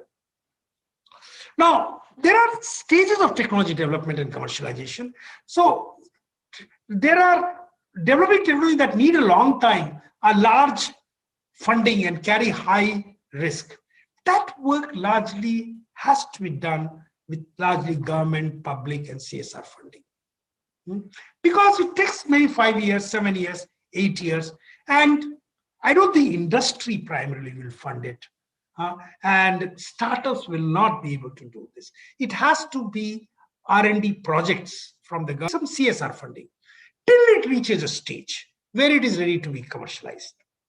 And that is the stage at which either you license the technology to an established company or you do a startup. That's what we do. Today, we have 9 IITM centers at the research park which are doing exactly that. Technology transfer to a company or incubation. Collaboration has to be towards product development. For example, development of deep technology products, this is where the academia contributes the most. If you are doing some simple things like an app, academia doesn't have that much to contribute. And academia will contribute where there will be no quick results. There will be multiple failures followed by success. Generally, we are used to failure, and success. Require long-term engagement. Require large number of youngsters to be inspired, and they may do part-time masters and PhD. Development of software, as I point out, is a relatively low-hanging fruit, particularly software app. Apps are not, deep technology is what takes a lot of effort. Development of software products, I'm not talking about apps. Apps and software products is different. Apps is something that you actually quickly do on your mobile phones or things like that. Software products is something where I'd say fairly strong technology is required. It's tough, somewhat like a deep technology, and requires long-term collaboration. Software companies which have excelled in India have focused on services and not on product development. This is weakness, but there are companies now. For example, the Bamboo here actually is doing it. There are others who are doing it. At IIT Madras Research Park, number of things are that doing it. Internet and IT-based services which will give you some early gains. This is something fast because there are a lot of simulators available. Electronic and mechanical system today design has become somewhat easy. We have been able to use fresh students from any college, and within 3 to 4 months, get them to use simulators and build some software, and we can start building this. We can actually do this fairly quickly because of that. Sorry. Areas where collaboration can build deep tech strength in 2 to 4 years: communication systems, AI and data analytics, robotic systems, battery pack design, IC design, auto sectors and UAV, medical instrumentation, remote diagnostics, energy systems management, motors and controllers, inverters. This is 2 to 4 years. And complex and large system design will take some time. And more difficult as they are large investment and longer time to market. Many chemical and processing technology takes longer time. Any material technology, you can't make a quick gain. These are the difficult startups. Battery cell, development of battery cells is a really long-term work. And solar cells and pharmaceuticals. This is the place where if IIT faculty or any academia faculty has been working for multiple years, that's where they can actually gain. Here too, software and IoT can give some early case, but these are long-term projects. Other technologies which are relevant to India where we need to focus is recycling technologies, agriculture, food processing, waste disposal and cleaning, less energy intensive and less capital intensive than used elsewhere, technology for environmental renewal, technology to help highly dense urban life, education and healthcare technology. These are technologies which are relevant to India, and a lot of work can be done in R&D and by startups. Another important thing is making products affordable. India is a country where per capita income is very low. We have large market, but it has to be affordable. The ones that comes directly from the West is not affordable. In fact, that's the reason we actually get more products from China and Korea, who has learned how to make affordable products. We have to make affordable products. How does one build low-cost systems, products, and services? This would be, if we figure this out, we can be winners. The third part of my talk is nurturing entrepreneurship at universities, not just setting up an incubation center. Everybody has set up an incubation center, but you will find that very few really has succeeded. We have been, of course, the whole work started around 2004, but about 10 years back, this incubation centers started everywhere. But we have something like 500 incubators in the country. How many are really doing well? 4 or 5. What does it take to do well? The first step the incubators have to do is create excitement. And that many people are able to do. An effort to create entrepreneurial culture, a culture of making, building things, as opposed to attending classes, doing routine lab experiments and assignments. Now, here centers for innovation, tinkering lab, entrepreneurship cells should be set up. The only thing that I'll say, they should be run entirely by students. Institute provides space and some funds and get out of it. 24 hours club, people should be able to work late in the night, and just, that's where you have to kind of somehow create passion. Ensure security and safety, that's the job of the institute, but no other supervision. This is the excitement phase. The phase number 2 is the reality check. You actually do opposite of what you do in excitement. Bring down the excitement and get serious. Excitement will bring students and faculty, but with tall promises of huge success. And this is where you will teach that entrepreneurship is a very difficult career option. Rather do a job. Success can be big, but very few succeed. High risk career option. Success takes a long time and very hard work. There are normally failures before you succeed. It will require 20 hours a day of disciplined work. There are people who will do that. Very little immediate return. They won't get even bare salary to begin with. An entrepreneur needs to be a master of multiple trades. Product idea plays a small role. People think, I have a product ideas, I can be a successful enterprise. You have to build product, manage people. They will leave suddenly one day. Manage finance, most difficult. Access market, manufacture products, services which customer like, sell, make margins with each sell, raise money. Raise money comes later. Doesn't happen immediately. Understanding finance is key. And most youngsters who come from the college, what do they know about finance? Preparing a startup for long haul. Startups are likely to succeed only if an entrepreneur is prepared for long haul and in position to take risks. Should be free from family obligation for a few years. And I will say, if possible, they should be able to get some family support. Many middle-class people today can get that. Ready to work hard, do right things, take each failure as a lesson to move ahead. Yes, one evening when your failure takes place, maybe 2 days, you can cry and feel bad. After that, you just get up. You know, you have to learn Gita, that your work is karma. You have to do your karma. Success and failure is not in your hand.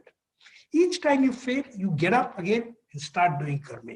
Reboot after failures, gather the pieces and re-engage in another battle. Of course, incubator has to provide training towards driving a venture a success.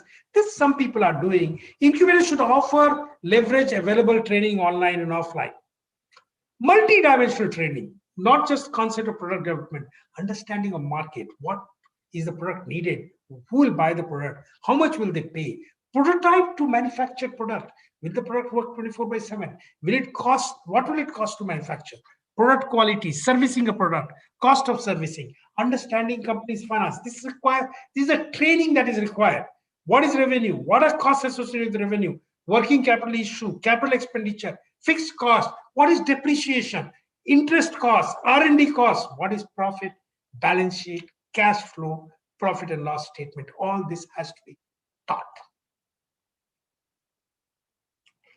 Managing cash. Where can one raise money? Deriving profits from revenue. You may get revenue and get no profit. How does one manage team? HR issues of retaining people. Suddenly the whole team will disappear. It is the incubator, the incubatee. The young person has to figure this out. Incubatees will require strong mentors. The best thing that happens is strong mentors. Mentors should be from industry, not faculty. Preferably the leaders of successful enterprise, not just employees. Some alumni with long industry experience may be able to help. Preferably one-to-one mentorship, one mentor assigned to a company. Mentor must be acceptable to entrepreneurs. One of the mistakes that takes place, entrepreneur is not interested. Never impose a mentor on a company. Mentor themselves must be pure advisor. They advise and not decide. They advise and get out. Entrepreneurs may choose to listen to the advice or may not choose to.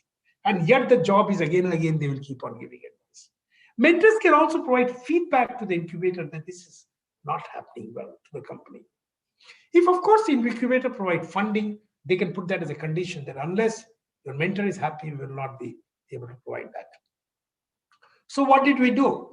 We understood all this over time. After multiple failures, we also did failure, and success. And we have built a deep tech incubator today. Big incubator. We have 220 companies already there. Virtually almost every year, Economic Times Award, you'll say IIT Madras is there. Every year for last 7-8 years. And today we have 200 plus companies, 220 companies. Our current value of these companies is 7,000 crores. And this is not a value that you determine. Only when they raise money at a certain valuation, we accept that as valuation. We ourselves have about 100 crore rupees worth shares. This is what we have been able to do. And that India has a long way to go. Atmanirbhar can become an empty slogan. I'm very worried about it. You just come up with slogans, but you do nothing about it. Unless we seriously get together, industry and academia and youngsters, to slog and innovate. No innovation takes place without slogging. Shortcuts do not work. Enough has been done in the last 30 years to show that industry-academia interaction is possible and entrepreneurship and startup is possible. We have to just take it up over the next 10 years. We have to really transform India. And we have to work very hard for it. Thank you very much. Since I've done it fast, if you want, I can answer a few questions. I did it in 20 minutes. I will unshare the slides so that. Thank you so much, sir. There is one question by Mr. Ravi. That's what are the challenges for an non-technical higher education or university like private universities or any university for that purpose, having both technical and non-technical programs? How the incubation caters to both technical and as well as non-technical students? So technical is relatively easy. They have to probably make a product, and the product has to have a market. And then they have to do everything. Not a technology company, not a technology institute. They have to primarily look at services or team up with somebody who understands products. They may team up with somebody who understands technology. Then again, there is no issue. But if they want to do it on their own, I'll say largely they have to do services. And the services does not require, you of course have some appreciation of technology, but that today our youngsters are able to pick up fairly soon. So yes, there are services company that could come. Product will largely require technology. If it is not an innovative product and you can get it done, yes, sometimes that can be done. Then the primary thing will be marketing and selling. So, sir, thank you. And so you took us from III, the gaps, and then incubator. I have a small question before we conclude and go ahead. So Sure. Right now also, although in NEP we talked about entrepreneurship since childhood, but then still in India, probably the before going with the incubator, as you said, in the country we have large number of incubators. Probably the change of mindset is required for how to entrepreneurship could be still part of syllabus and academia. So otherwise we looked at research, entrepreneurship and academia still as in, in isolation. We don't see that as in totality. So when we talked about these forces or to learn, so a lot of things to be done to integrate, and it's basically the capacity building programs are more important before we launch, and before we actually implement. So I did in one slide, yes, what is the first step. I'll share this slide deck with you, and with anybody who wants it, they have to just write to me at Ashok. I'll put it in the chat box. Yes. Ashok at tenet.res.in,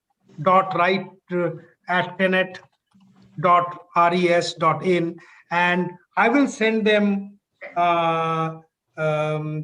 to everybody. Let me send it to everybody publicly, not privately, everybody. Can you send it my email to everybody? Yes, so anybody can write to me, I'll send it. In one of the slides I have mentioned, the first step of starting is creating excitement. That are 2-3 things. One, of course, today already people are watching through the internet. They already know there are already so many people who are doing the incubation. Even our Prime Minister keeps on talking about entrepreneurship. So that way the excitement has been somewhat created. Within a university, I will say what you have to do is create tinkering lab, create labs. And as I mentioned, you allow students to run that lab. Allow them to, your job is to provide security, safety, and space. Get out. Let them play with technology. If they start playing with products, playing with things, building small things, then they will feel confidence to do work. At the same time, you bring in speakers of what entrepreneurship means. How can entrepreneurship transform students? That is the second very important thing. You bring in successful entrepreneurs. You bring in other people who have done a lot of incubation. I could have given a talk specifically aimed at students why you should look at incubating why should you look at becoming an entrepreneur rather than take up a job. And I think that needs to be done now in almost every universities. And that excitement phase will get us there. Thank you. Thank you, sir. Thank you so much. So we had just now the professor from IIT Madras, Padma Shri Awardee, and number of awards including Shanti Swarup Bhatnagar Award, Vikram Sarabhai Research Award, HK Firodia Award, Millennium Medal of Indian Science Congress, UGC Hari Om Ashram Award, IIT Ramlala Vadhwa Gold Medal, JC Bose Fellowship, Dronacharya Award, and Lifetime Achievement Award by TIE, Chennai, and many, many more. Thank you so much, sir, for sparing your precious time with us since QEEE and probably the TechWhip too. It was long time that I wanted to listen to you and in the in my university, in my college as well. And thank you. Finally, we could get in, and you have spared your precious time. Thank you very much. And someday, hopefully, I'll come to your place. Yes, sir. So this is a memento from our side. Thank you. Thank you. Thank you. I'm leaving. Thank you. Thank you, Atul. Thank you. Next, our speaker, we have Dr. Atul, please. Yes. अभी ना पूछो हमसे मंजिलें कहाँ हैं, अभी तो हमने चलने का सिर्फ इरादा किया है. अभी ना पूछो हमसे मंजिलें कहाँ हैं, अभी तो हमने चलने का सिर्फ इरादा किया है, और ना हारे हैं और ना हारेंगे, किसी और से नहीं, खुद से वादा किया है. मैं हमारी कुलपति महोदया से निवेदन करूंगा कि वह अगली स्पीकर हमारे भारतीय प्रौद्योगिकी संस्थान दिल्ली के पूर्व निदेशक आदरणीय डॉक्टर रघुनाथ शेवगांवकर जी के बारे में हम सबको बताएं, और फिर हम आरंभ करते हैं. आदरणीय कुलपति महोदया.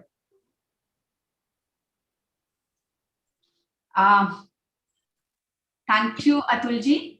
So next speaker in the series, we have Professor Raghunath Shevgaonkar, again, who do not require any formal introduction. Thank you so much, sir, for joining us today and sparing your precious time. An inventor, academician, liberal thinker, and teacher who has worked in higher education in India more than 3 decades. He served as his last assignment was, Vice Chancellor, Banich University. Earlier, the Vice Chancellor of University of Pune, Director of IIT-Delhi. He focused in bringing about systematic reforms and changes in the higher education.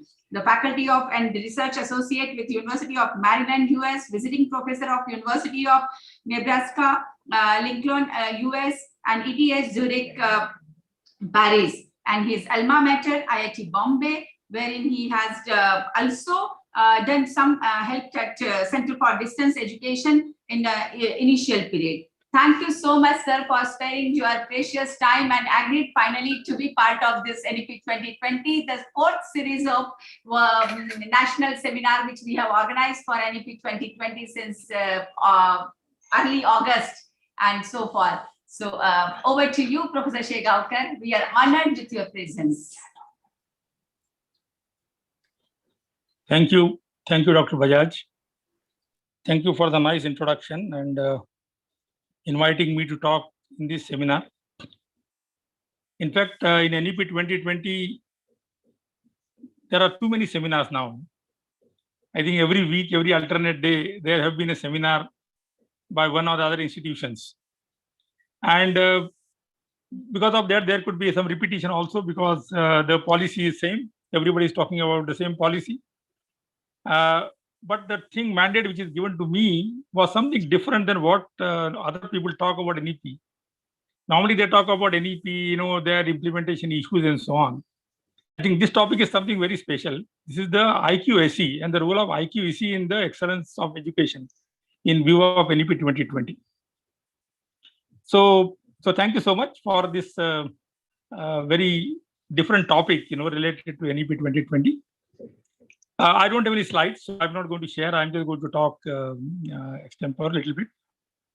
So to begin with, let us look at the evolution of higher education system in India, just quickly.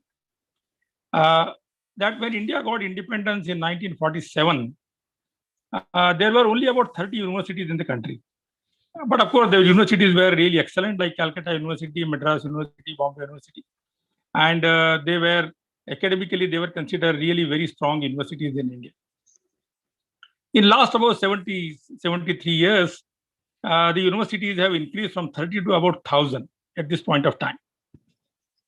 But even with that number 1,000, the gross enrollment ratio is still about 26%. That's what the education policy says.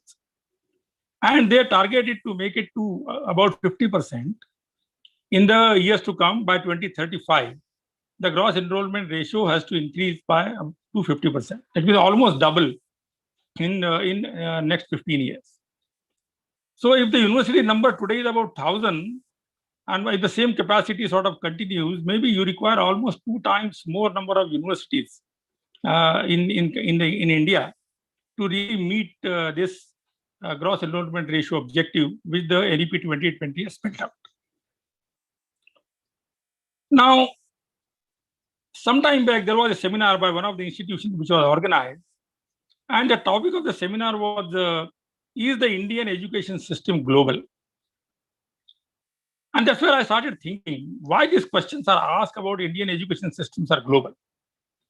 Even if you take a second grade university in the Western world, you never ask them this question, that is the Indian education, is the US education system is not global. Why this question is always asked about Indian education system? That is the question which I had in mind. And if you look at the parameters which are used for measuring the structure of university or the curriculum, you will see that most of the Indian universities will meet those requirements. They will have similar kind of curriculum defined. They will have now, as per the UGC guidelines also, they will have similar kind of faculty qualifications which are there. Infrastructure wise, of course, this could be a little different here and there. But as far as the academic things are concerned, I think on paper, everything will look almost similar to what the Western world or the advanced world has.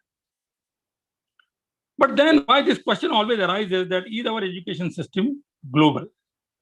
And the crux of the matter is that when they are asking this question, the question indirectly they are asking is our education system really quality conscious and has that quality which the global standards is looking for?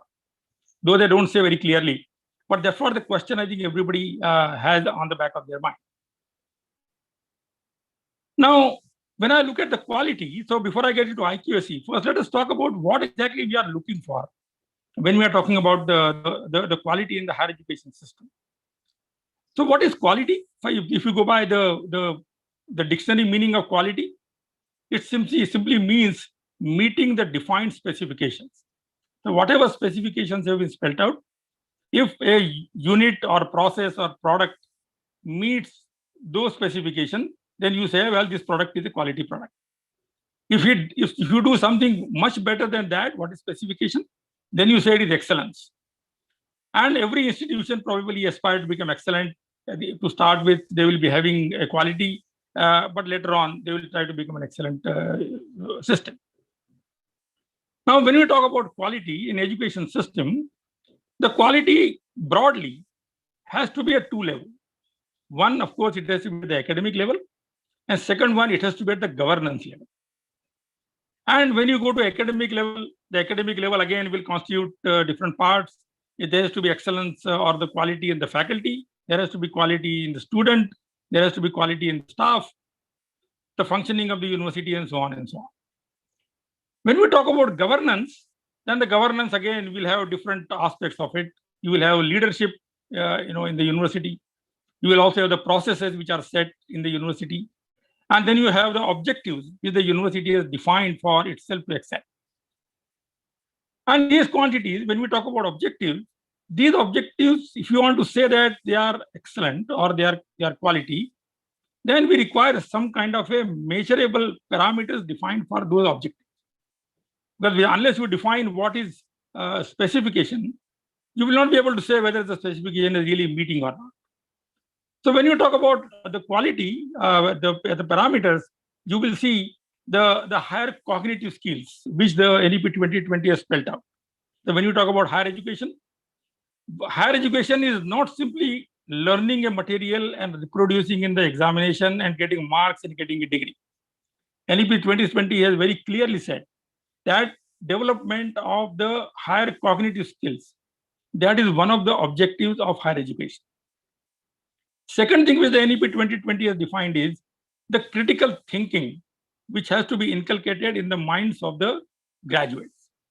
That means when some problem comes in front of a student, he should be able to critically analyze the problem and then try to find a solution to that particular problem. Why this aspect is very important?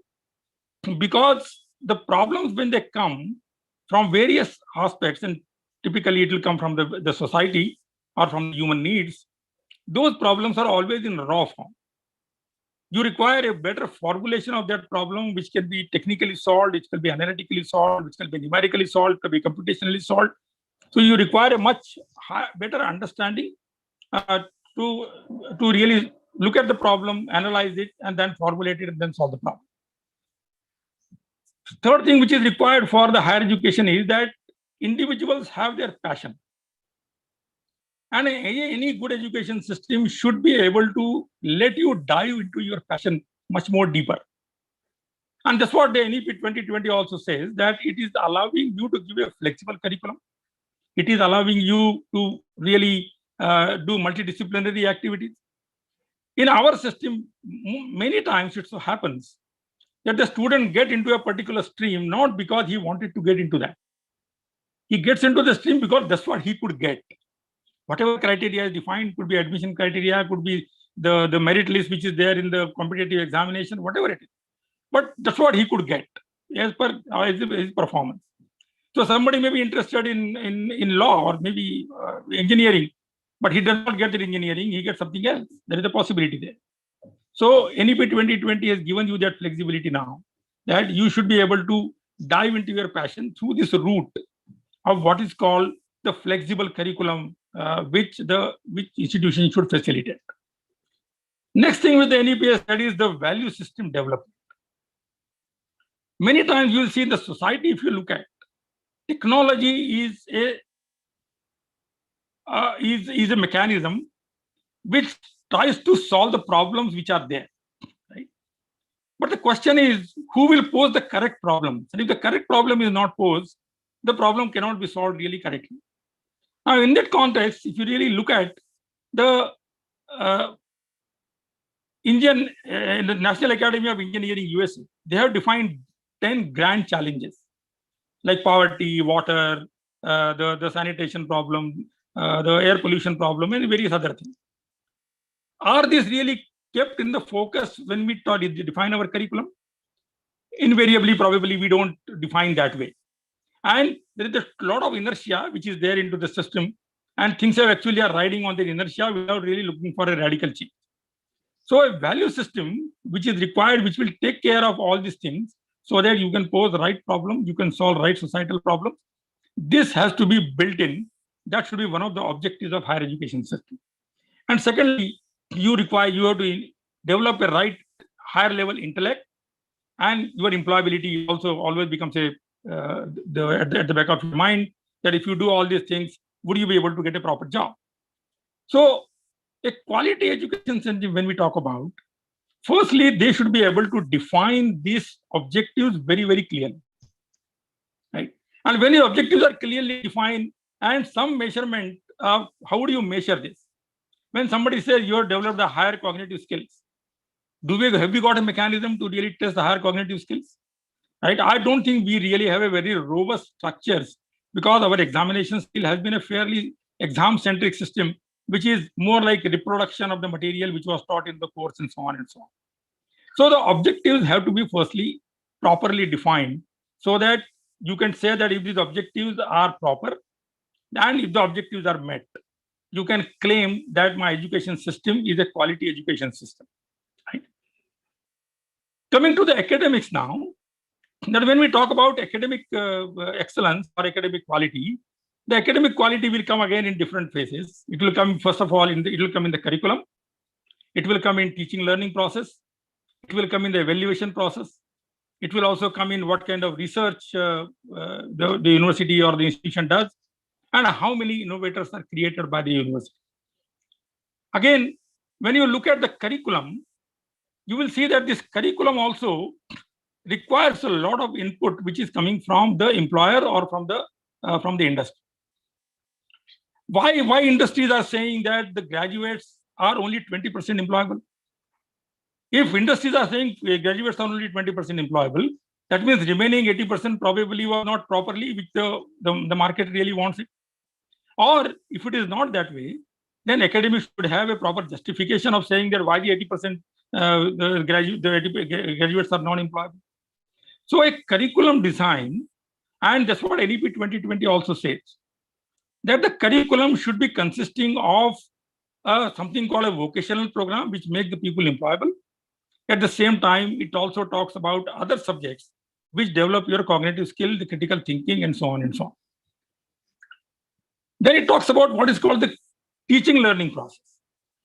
Now, teaching learning process, when they talk about, in teaching learning process, they have also put a lot of emphasis into the e-learning, the online education, and for centering the teaching learning process, and so on and so on. And then there is the evaluation process there. Now, the question one can ask is, if you ask me in academics, the teaching learning process is fairly okay. Why? Because the curriculum which is defined, right, which is reasonably all right. It can almost match with the curricula which are defined even globally for various subjects, and so on and so on. The faculty with the kind of norm which are defined by the regulatory authorities, the faculty qualifications are also okay on paper. What is the weakest part in our system at the moment is the evaluation system. Our evaluation system does not really test the cognitive skills or the critical thinking which the NEP 2020 talks about. And unless the education system is modified radically, no matter how much we claim our education is quality, you will see that you will not be able to produce the graduates of the quality which we are really looking for. Right? So what do I mean by the evaluation system which is not very robust? First of all, the evaluation system is rote learning and the reproduction in the examination. I remember one of the times, there was, in Bombay University, there was a walkout by a student in one of the engineering papers. And the paper setter of that happened to be known to me. So after that, I just asked him. I asked other people also. That was the paper, the question which came were out of syllabus. They said, no, they were not out of syllabus. They were completely within syllabus. Then what is the reason to walk out? The reason they said these questions are not similar what they came in the previous years. These questions are of different type. So what that means is that the people are not really preparing for the subject. They are just looking at last 5 years question paper. They know what kind of questions will be there. They just prepare only those questions. They don't prepare subject. They prepare only those questions. The similar questions come there. They reproduce in the examination. They get good grades. Is that the way your cognitive skill is going to develop? Certainly, it is not going to get developed. So you have to really do better experimentation in the evaluation process. So if the unknown questions come, then will the student be able to solve that question which he has not seen before? That tells whether how deep he understands this subject, and that really defines his capability. The same happens into the innovation also. That conventionally what is taught are the problems which are given to you, which are very tailor-made problems in the curriculum. If those problems are there, these problems are not realistic problems. They are very idealized problems which are given to you. If you look at a problem which is non-idealistic, which is coming from the real society or from outside domain, would you be able to solve that problem which you have not seen before in the past? And for doing that, the student should really be developing something outside the curriculum, thinking outside the curriculum. So curriculum gives me some basic thing, but beyond the curriculum, the person should be able to think out of the box. If he does that, then he will be able to come up with the ideas which are not tailor-made ideas, but which are outside the tailor-made ideas, which will be much more relevant for the societal needs. So you require actually this kind of structural changes, right? If we want to get the academic excellence right into the education system. NEP has given flexibility, right? And as I mentioned, that for following your passion or doing what you want to do, the flexibility certainly is most welcome recommendation with the NEP 2020 has done. Question is will this flexibility be properly used by the various stakeholders? If you leave a free basket to anybody, to the student, they may get some, some subject or, randomly here and there what they like, but then they will not create any coherent output. So it may think that it has created a flexibility, but this flexibility has to be controlled flexibility. There has to be some mentorship, some guidance, which will be coming from the more qualified people who should be able to guide the students. And if they do that, then this flexibility can be used much more effectively. Same is true for multidisciplinary activity also. When you are saying multidisciplinary or interdisciplinary or outside that, what exactly we are talking about? Are we talking about you choose randomly something from here, there, and you say I'm multidisciplinary? Or so again, you require a much deeper structural thinking that how do you really create a multidisciplinary structure so that people can specialize into one subject to some extent, but at the same time, there is a flexibility to learn something more on their own, right? And the online education can probably really help into that. Integration of the knowledge to solve the societal problem, which is another recommendation which has come from NEP 2020. Today, when, as I mentioned, the students are just not exposed to the real life problems in the society. Right? Many times you would ask simple question, the derivative which we have, which we teach in mathematics, you ask them physically what that really means. I can tell you that large number of students will not be able to tell you what derivative really means, what second derivative really means. Physically, can you really find out? So, on lighter side, I was sitting in one of the selection committees, and the question was asked there that what is the equation of a straight line? And the answer came immediately, y equal to mx plus c. I think mathematics people will immediately relate to that. Then further the question was asked, what is m? And the answer was m is mass. So you can imagine now that the person who has solved so many equations by using equation of straight line y equal to mx plus c, he has no feeling for what the m really means or what the c really means. So from him, it is just that equation which was given, he can do algebraic manipulation without really getting a physical feel for that, and when that happens, he will not be able to apply that knowledge, integrate that knowledge with solving the societal problem. This has to be brought into the curriculum, right? If you wanted to really say that this our curriculum or education is a quality education. Finally, when we talk about the online education, which is proposed by NEP 2020, I think everybody is going quite gaga over this online education. Everybody is thinking that in years to come, I think our entire education system is going to change to only online process.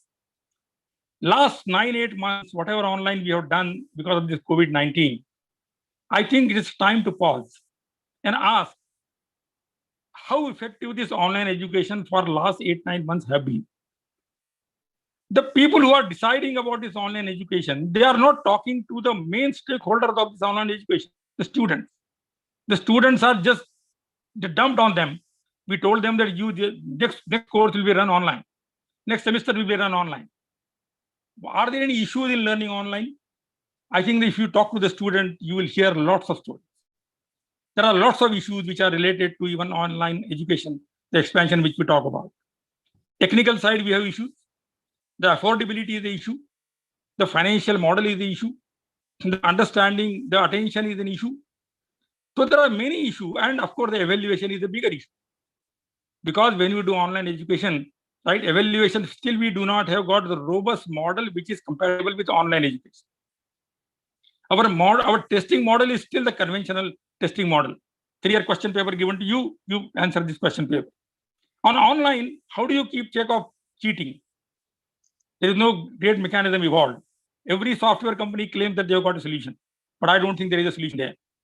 So if this is not done properly, if the online education, if we make it, expand it and say half the curriculum is going to run online, and if the system is not made robust, you will see that for the sake of saying that we completed the curriculum, we would have done that.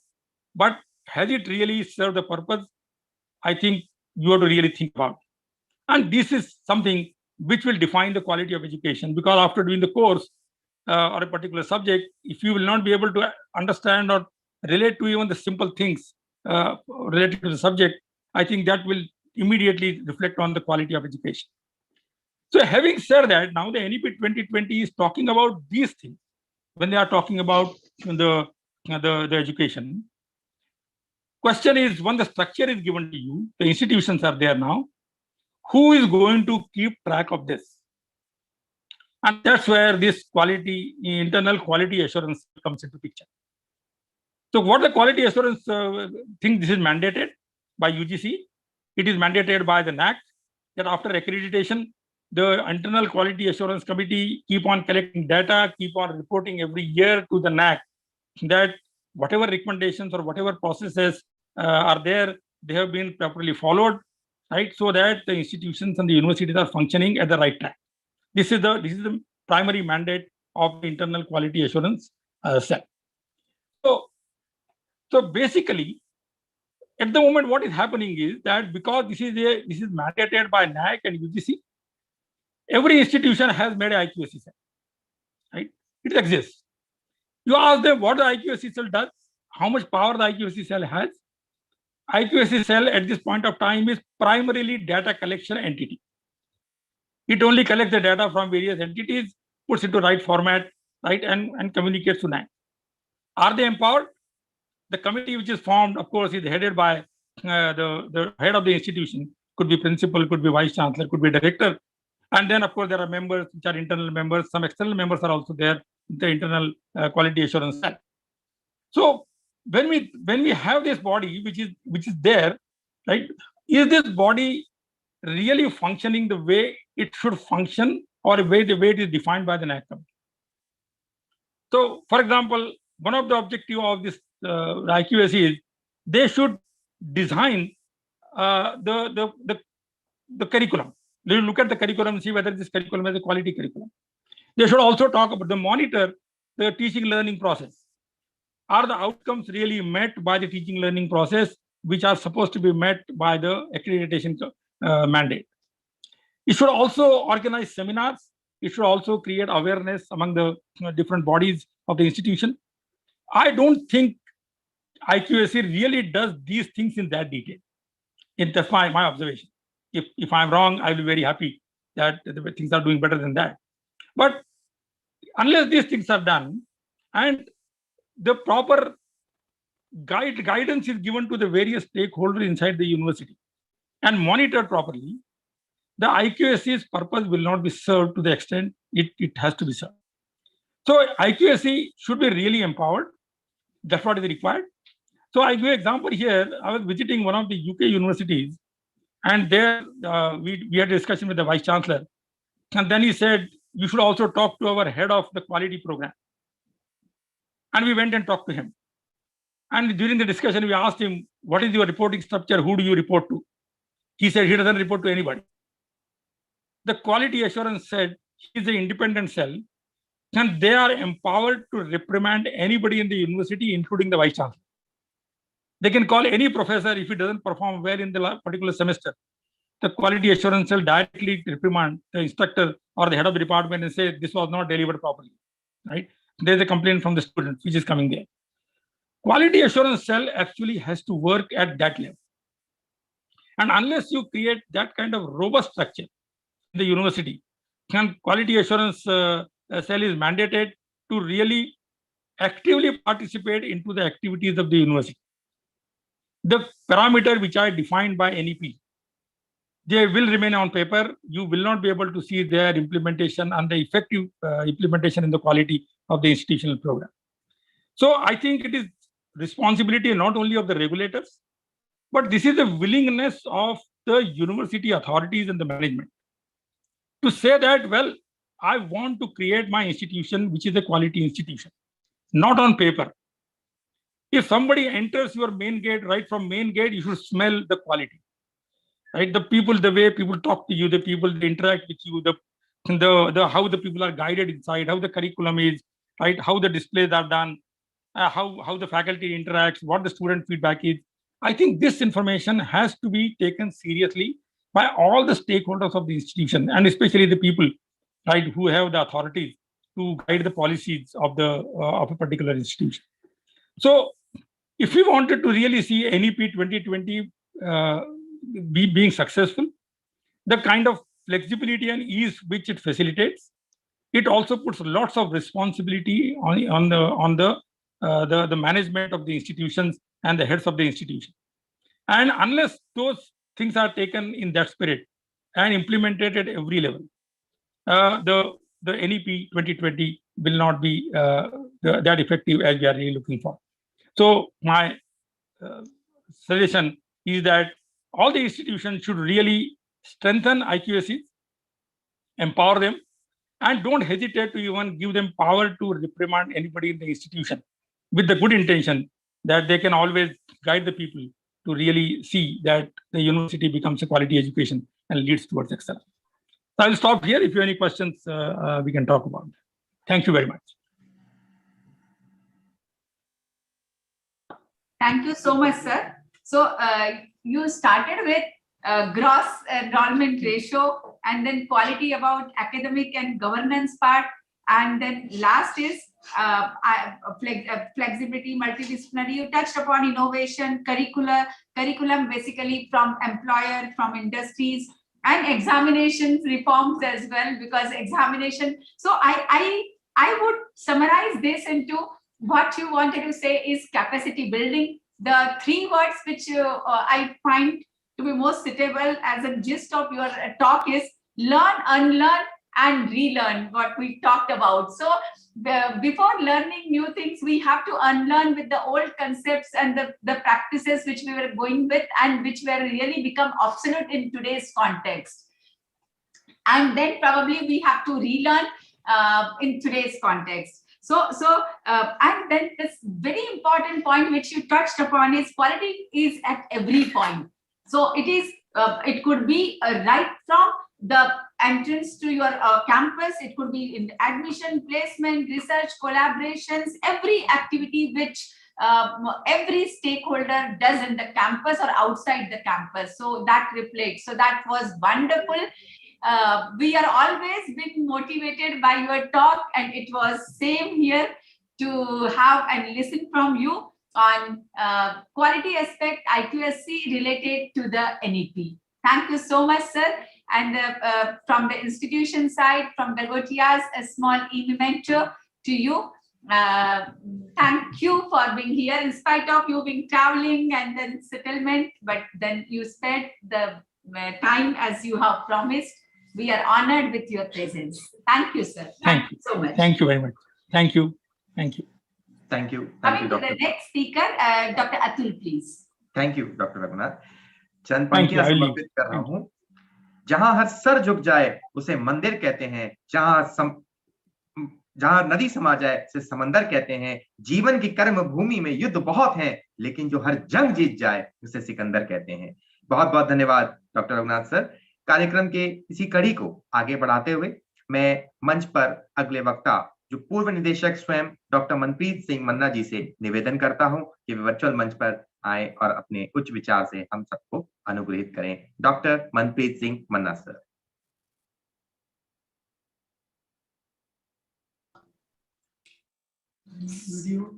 So let me welcome on behalf of Galgotias University to Dr. Manpreet Singh Manna sir, founder director of Swayam MOOCs project, which is an instrument for self-actualization, providing unique educational opportunities to the citizens of India for expanding their horizons of knowledge for a lifelong learning. Right now, now Swayam and do not require any introduction, and he's founding director of Swayam.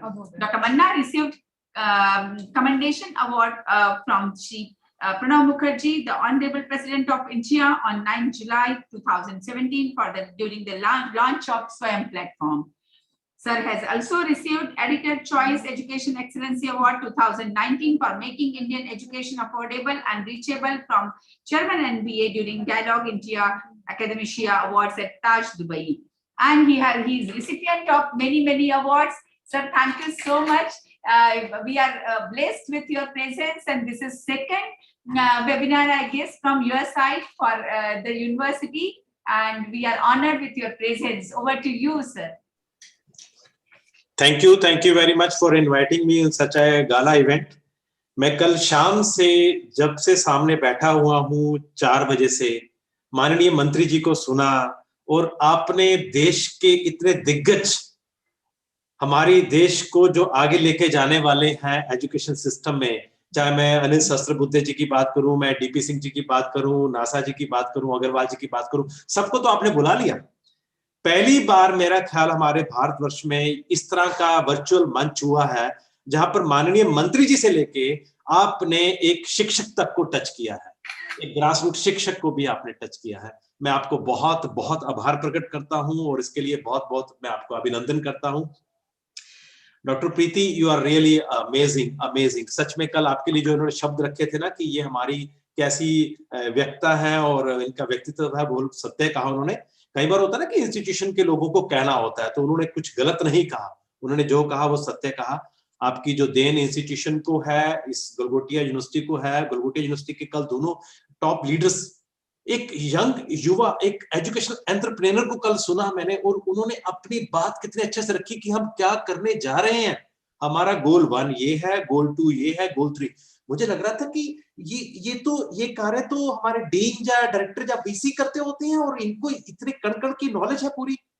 That's a great. मैं ध्रुव जी को बहुत बधाई देता हूँ, सुनील जी को बहुत बधाई देता हूँ कि आप इस मंच पे सबको एकत्रित करके ला पाए, और वर्चुअल के माध्यम से ही पॉसिबल हो पाया, नहीं तो किसी को मैड्रास से आना था, किसी को बॉम्बे से आना था, किसी को दिल्ली मंत्रालय से चल के आना था, तो गलगोटिया के आंगन में आने का फिर भी हमें अवसर प्राप्त होगा फ्यूचर में, परंतु ये आपने बहुत अच्छा किया। आई रियली, अब आपने जो मुझे जिम्मेवारी सौंपी है मैं उसको निभाने की कोशिश करता हूँ, और मैं आपके सामने जो आज बात रखना चाहता हूँ वो स्वयं से रिलेटेड होगी, एनपीटीईएल से रिलेटेड होगी, ई लर्निंग से रिलेटेड ही होगी, और उम्मीद करता हूं कि आप स्क्रीन सब देख पा रहे हैं, और इस स्क्रीन पर आपको एक छोटी सी प्रेजेंटेशन के रूप में मैं अपनी बात रखना चाहूंगा। तो उम्मीद है स्क्रीन सब देख पा रहे हैं। Yes sir. Yes sir. धन्यवाद, बहुत धन्यवाद। Yes. और मैं अपनी बातों को द्विभाषाई रखूंगा, क्योंकि अंग्रेजी में भी बोलना जरूरी हो जाता, नहीं तो कहीं डाउट ना हो जाए लोगों को कि कहीं भाई साहब बिना अंग्रेजी के भारत सरकार में काम कर रहे हैं लेकिन हिंदी से तो हमारा स्नेह है, क्योंकि वो हमारी खुद की भाषा है, माँ बोली है, उससे भी बात करनी है, क्योंकि बात दिलों तक जाने के लिए अपनी भाषा का बोध होना और अपनी भाषा का ज्ञान होना बहुत ही जरूरी है। और सर अब तो तीसरी भी आ जाएगी, रीजनल लैंग्वेजेस की हम बात कर रहे हैं। यस, यही NEP न्यू एजुकेशन पॉलिसी 2020 मात्र 70 पेज का पीडीएफ। अगर आप सोच रहे हैं कि वो मात्र 70 पेज का पीडीएफ है तो आप गलत सोच रहे हैं। वो 70 पेज नहीं है, वो पिछले 30 सालों का एक विश्लेषण करते हुए अगले 50 साल की नींव है। मुझे आज भी वो दिन याद है जब मैं पहली मीटिंग में यूएनओ में बैठा था for SDG 4 from India, representing government of India for sustainable development goal 4, and they were asking what kind of education system you are looking for the future.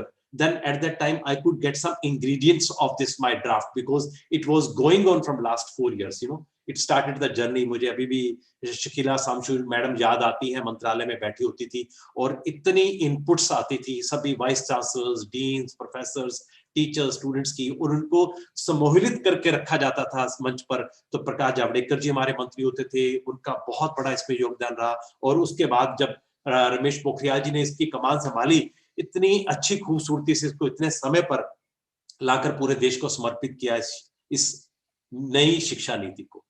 इस नई शिक्षा नीति के साथ साथ मंत्रालय ने अपना डिजिटल इंडिया का मिशन कहीं पीछे नहीं छोड़ा हुआ है, और इसका एक एक कण कण आपको न्यू एजुकेशन पॉलिसी में झलक नजर आएगी। स्वयं तब आया था जब हमने न्यू एजुकेशन पॉलिसी का ड्राफ्ट बनाना शुरू किया था।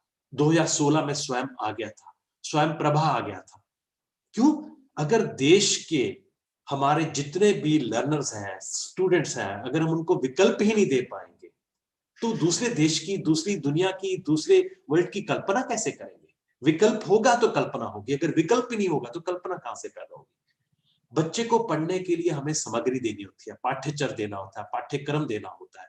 तो नेशनल डिजिटल लाइब्रेरी का जब हमने वहां पे उद्धार किया, IIT खड़गपुर का मैं बहुत सम्मान करता हूं, उन्होंने इतना बड़ा हमें क्लाउड देके और साथ में ये नेशनल डिजिटल लाइब्रेरी, जो हमारी वर्ल्ड की लार्जेस्ट लाइब्रेरी, कहीं हमारे से छूट गई थी किसी समय, हमसे छीन ली गई थी, जला दिया गया था उसको, आज हमने दोबारा उसको क्लाउड के माध्यम से खड़ा किया।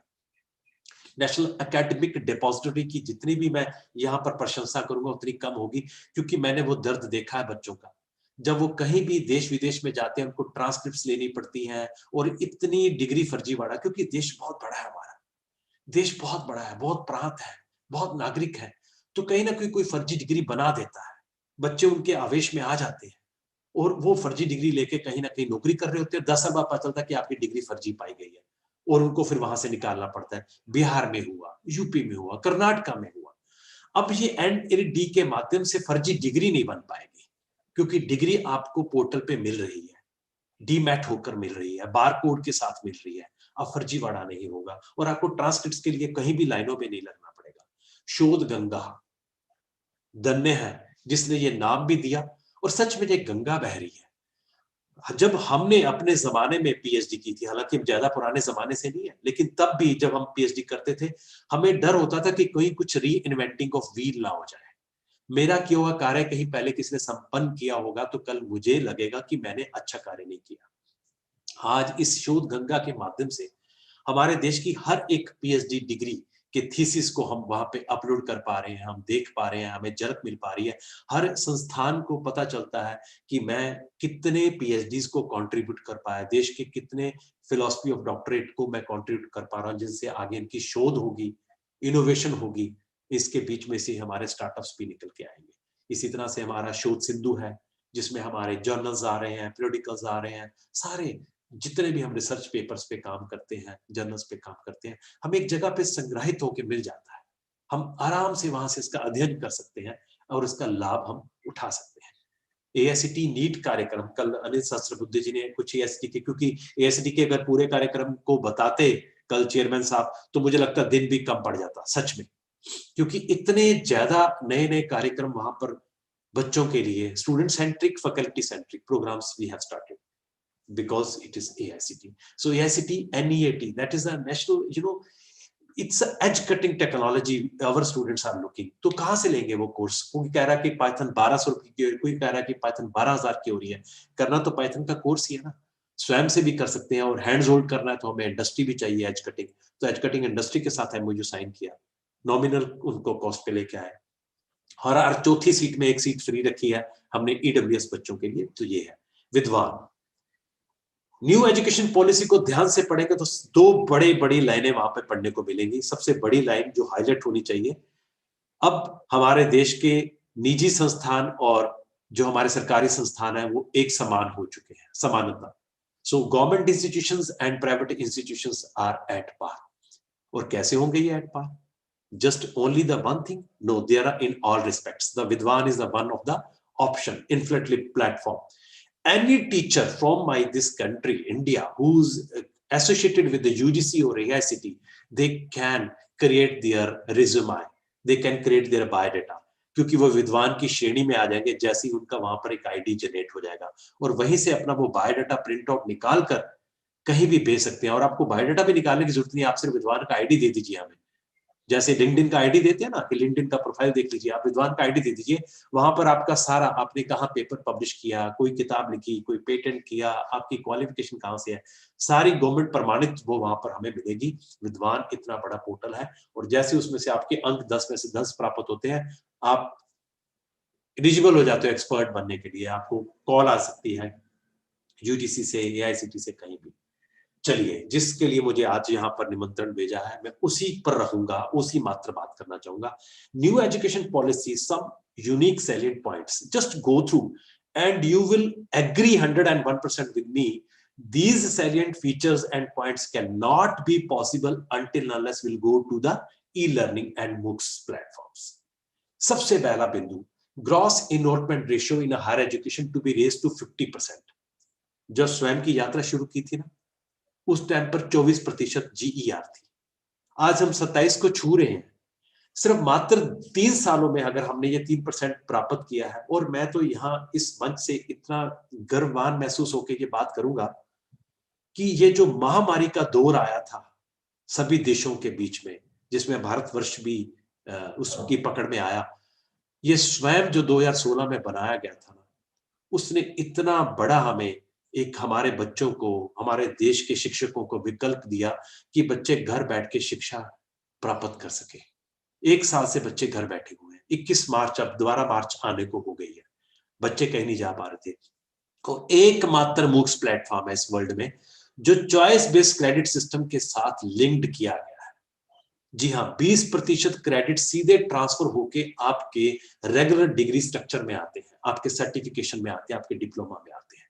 कितना बड़ा प्रावधान, यानी कि सोच देखिए कितने विजनरी रहे होंगे हमारे एकेडमिक लीडर्स, हमारे पॉलिटिकल लीडर्स, जिन्होंने इसकी नींव रखी थी। उस टाइम उनको नहीं पता था कि आने वाले समय में कुछ कोविड जैसी महामारी भी आ जाएगी। During this pandemic situation, I think it was a blessing to disguise that we could receive the good number of enrollments, the courses, and of course the students have taken that. So 50% के आप gross enrollment ratio की जो बात कर रहे हैं, उसमें हमारी जो 900 से अधिक विश्वविद्यालय हैं, उनका तो पूरा योगदान रहेगा ही रहेगा। गलगोटिया जैसे यूनिवर्सिटीज का जो कंट्रीब्यूशन है वो हम कभी भूल नहीं सकते हैं, और ना ही आने वाली पीढ़ियां भूलने वाली है। वो मिलेगा ही मिलेगा। परंतु फिर भी हमारे बहुत सारे ऐसे युवा विद्यार्थी जो शायद हमारे शहरों तक नहीं पहुंच सकते हैं, जो शायद विश्वविद्यालय तक नहीं पहुंच सकते हैं, उनको हम ऑनलाइन डिग्री माध्यम से, क्योंकि ऐसे विश्वविद्यालयों को यूजीसी ने एक और एम्पावरमेंट का टूल दे दिया है। आप परख के जरिए, आप NAAC के जरिए, आप NBA के जरिए प्रमाणित कीजिए कि आप A हैं, A+ हैं, A++ हैं। हम आपको अलाउ कर रहे हैं कि आप बच्चों को उनके घर जाके पढ़ा के आइए। किसके? ऑनलाइन के माध्यम से। जी हाँ, आज ऐसी कुछ पॉलिसीज की मैं बात करूंगा अपनी चर्चा में। इसको ध्यान से सुनिएगा, क्योंकि अगर ये ध्यान से सुनेंगे तभी आप अपने संस्थान को उस लेवल पर लेके जाने के लिए भी तैयार होंगे। 3.5 crore seats to be added in higher education. कैसे सीट्स बढ़ेंगी? रातों रात हम नए संस्थान नहीं खोलने वाले हैं, और कुछ संस्थान हमारे देश में खुले हुए हैं, और मुझे यहाँ पर कहते हुए शर्म भी नहीं महसूस होती है कि उसकी 50% सीट्स भी खाली हैं। कारण क्या है? ये नहीं है कि बच्चा नहीं पढ़ना चाहता है, ये नहीं कि बच्चों को पर्याप्त मात्रा में संस्थान प्राप्त हो चुके हैं, नहीं हो चुके हैं। बच्चा पढ़ना भी चाहता है, बच्चों को पर्याप्त मात्रा में संस्थान प्राप्त नहीं हो सके, लेकिन बच्चा वहां नहीं पढ़ने जा रहा है। वो कहता है मैं 1 साल वेट कर लूंगा, लेकिन दूसरे संस्थान में। कारण क्या है? Quality, quality, quality.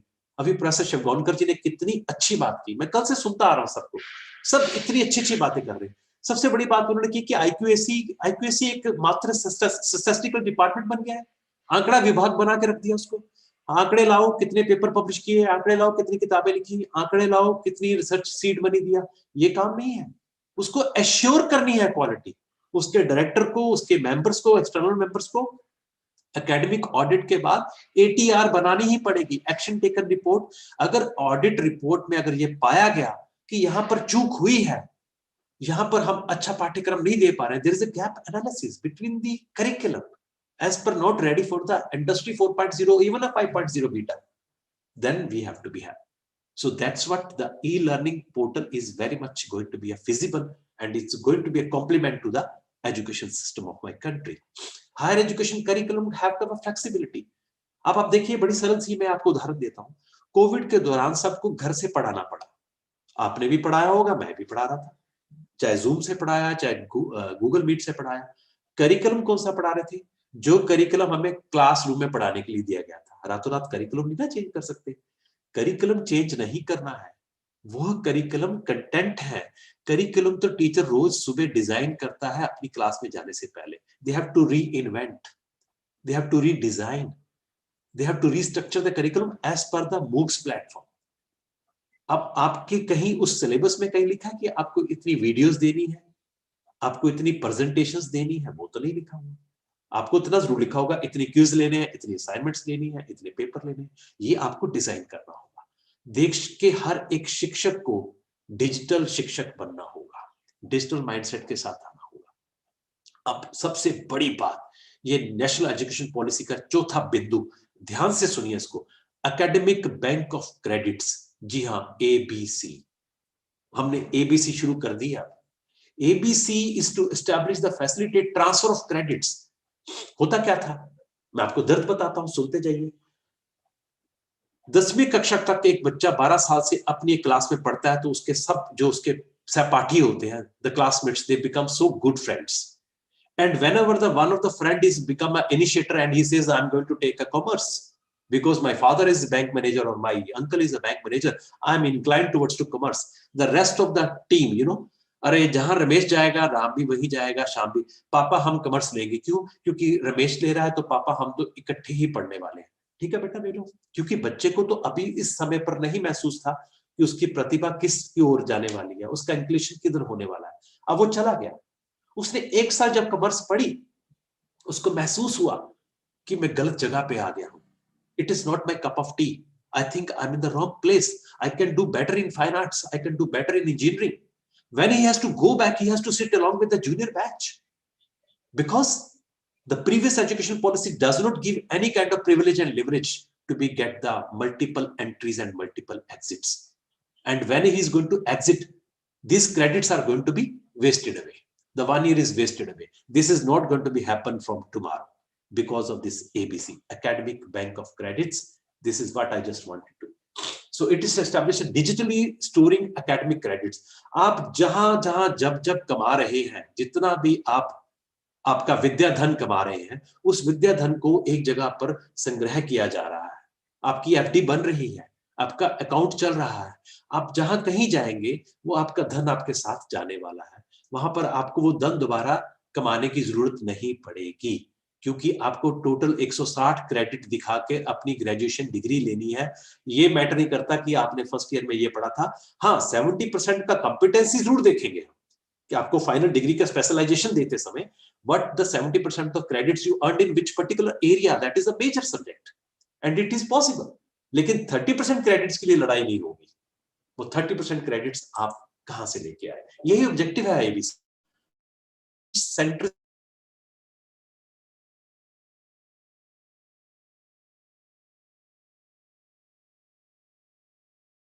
होके मुझे पढ़ने का अवसर प्राप्त हुआ। दूसरे साल से अगर मैंने अपना ऑनलाइन डिग्री प्राप्त करना शुरू किया तो मुझे नहीं आप रोक सकेंगे, मैं ऑनलाइन डिग्री कर पाऊंगा।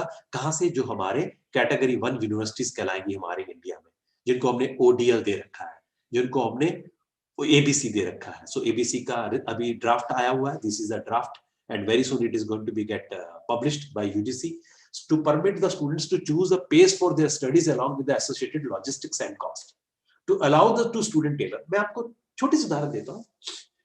सभी यूनिवर्सिटीज में 5 से 10 केस ऐसे आते हैं, बच्चा बहुत अच्छे से पढ़ रहा था, टैलेंटेड था, एजुकेटेड था, सेकंड ईयर में उसकी एक एप्लीकेशन आ जाती है, मेरे घर में मेरे पिताजी का या मेरे ब्रेड बटर जो घर में लाते थे उनका देहांत हो गया किसी कारणवश, कृपया मेरी फीस माफ की जाए। बहुत सारी यूनिवर्सिटीज के पास ऐसा फंड होता है, दे डू एकोमोडेट, बट कहीं जगह पे संस्थान की मजबूरियां होती हैं। हम बच्चे को कहते हैं कि बेटा हम इससे ज्यादा नहीं आपको दे पाएंगे। बहुत बच्चों की तो वहां पर डिग्री छूट जाती है। अब ऐसा नहीं होगा। अगर उसका फाइनेंशियल कंस्ट्रेंट्स भी आ गया तो कहेगा सर 2 साल के मेरे क्रेडिट्स मुझे दे दीजिए, मैं तीसरा साल इस संस्थान से कर लूंगा, मेरी डिग्री को मैं 3 साल की करके मैं ग्रेजुएशन लूंगा, चौथे साल में जाके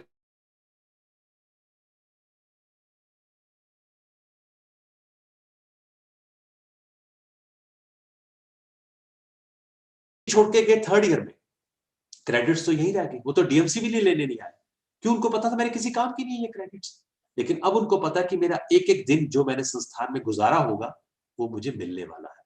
that is what ABC allow students to tailor their degree to make a specific modifications, specialisations rather than undergoing to rigid regularly prescribed degree courses. This is what to enable a multiple entry multiple exit।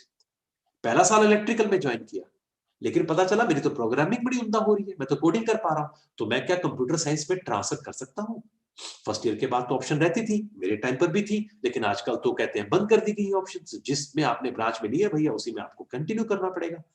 तो बच्चे को अगर उस संस्थान में seat नहीं मिल पा रही तो दूसरे संस्थान में सीट मिल सकती है। तो इसके ऊपर कई प्रावधान आने वाले, कुछ क्लैरिटी आएगी कि कैसे ट्रांसफर हो सकता है क्रेडिट उसके ऊपर। परंतु इसके साथ ई लर्निंग बहुत बड़े से जुड़ के आएगी। ई लर्निंग का बहुत बड़ा, क्योंकि open and distance learning ODL की बात कर रहे हैं, it is going to expand play a significant role for the increasing the GER.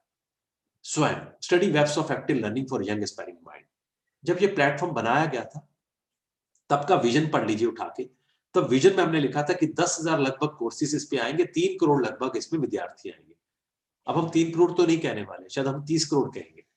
क्यों? इतना ये बड़ा बन गया है, वर्ल्ड्स लार्जेस्ट मूक्स प्लेटफॉर्म बन गया है। और किसने कहा है कि इसमें सिर्फ ग्रेजुएशन लेवल का कोर्स आ रहा है? इसमें तो डिप्लोमा भी है, डिप्लोमा छोड़िए इसमें तो 9th क्लास भी है। अभी तो बहुत सारी यूनिवर्सिटीज ने कहा है कि हमारा जो पीएचडी का कोर्स वर्क है हम स्वयं से ले लेंगे। Let you earn the credit from the Swayam and show your credit of 16. We will waive your residency for the research work, which is the course work, which is supposed to be the beginning of the PhD program. बहुत सारी universities ने किया है।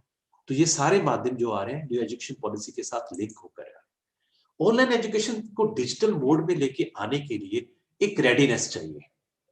अब तक आप college में कहते थे कि लैब्स, अब आप कहेंगे स्टूडियोज भी होने चाहिए। अब तक आप कॉलेज में कहते थे लाइब्रेरी, अब आप कहेंगे कि डिजिटल लाइब्रेरी भी होनी चाहिए, जहां पर सिस्टम्स पड़े हों, टर्मिनल्स हों, बच्चों को एक अच्छा वहां पर सामग्री पढ़ने के लिए, प्रिंट आउट निकालने के लिए, गूगल आउट करने के लिए उनको इंटरनेट की सुविधा भी चाहिए, उनको कंप्यूटर्स भी चाहिए। तो हमारी इंफ्रास्ट्रक्चर को एज पर NEP 2020 हमें साथ में लेके चलना है। अगर ये साथ में लेके चलेंगे so e education it's a needs for not only for the higher education, equally significant for the school education.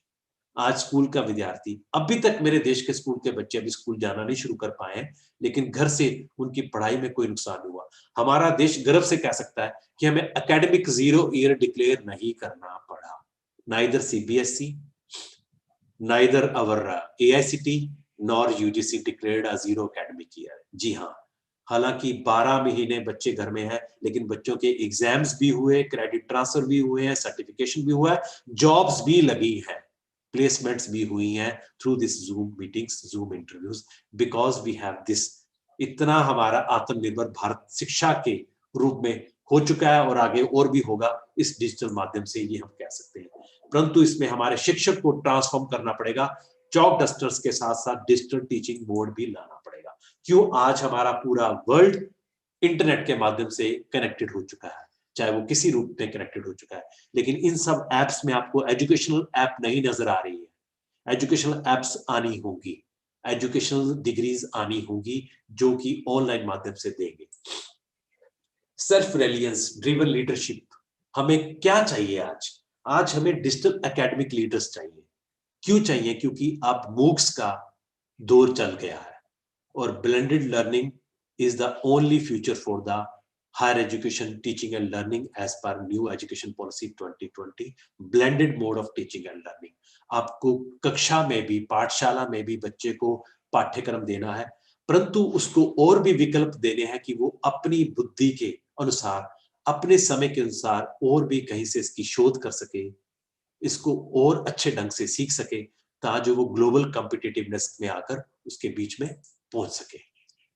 आज मैं यहां पर ये कहने से बिल्कुल नहीं चूकूंगा, 40 years of expertise is in any field will never be ability but a liability, so it is the liability। अगर आपने समय पर नहीं पकड़ा, ये 4 सवालों के जवाब मैं आपसे मांगता हूं और इसके लिए आपको तैयार रहना पड़ेगा, क्योंकि ऑनलाइन एजुकेशन सिस्टम इन सब के जवाब दे रहा है। What new education policy says, this is blended mode of teaching and learning, where the learners looking the change in the system, they are asking, sir, you give me your presentations one day prior to your class, this is the flip learning model, sir, please share your notes with us, please share your books with us, please share your videos with us, because we want to be get ready before you come to the class. We should be equally ready to be asked you certain questions and queries so that we can change ourselves and we can make our level of learning to that level।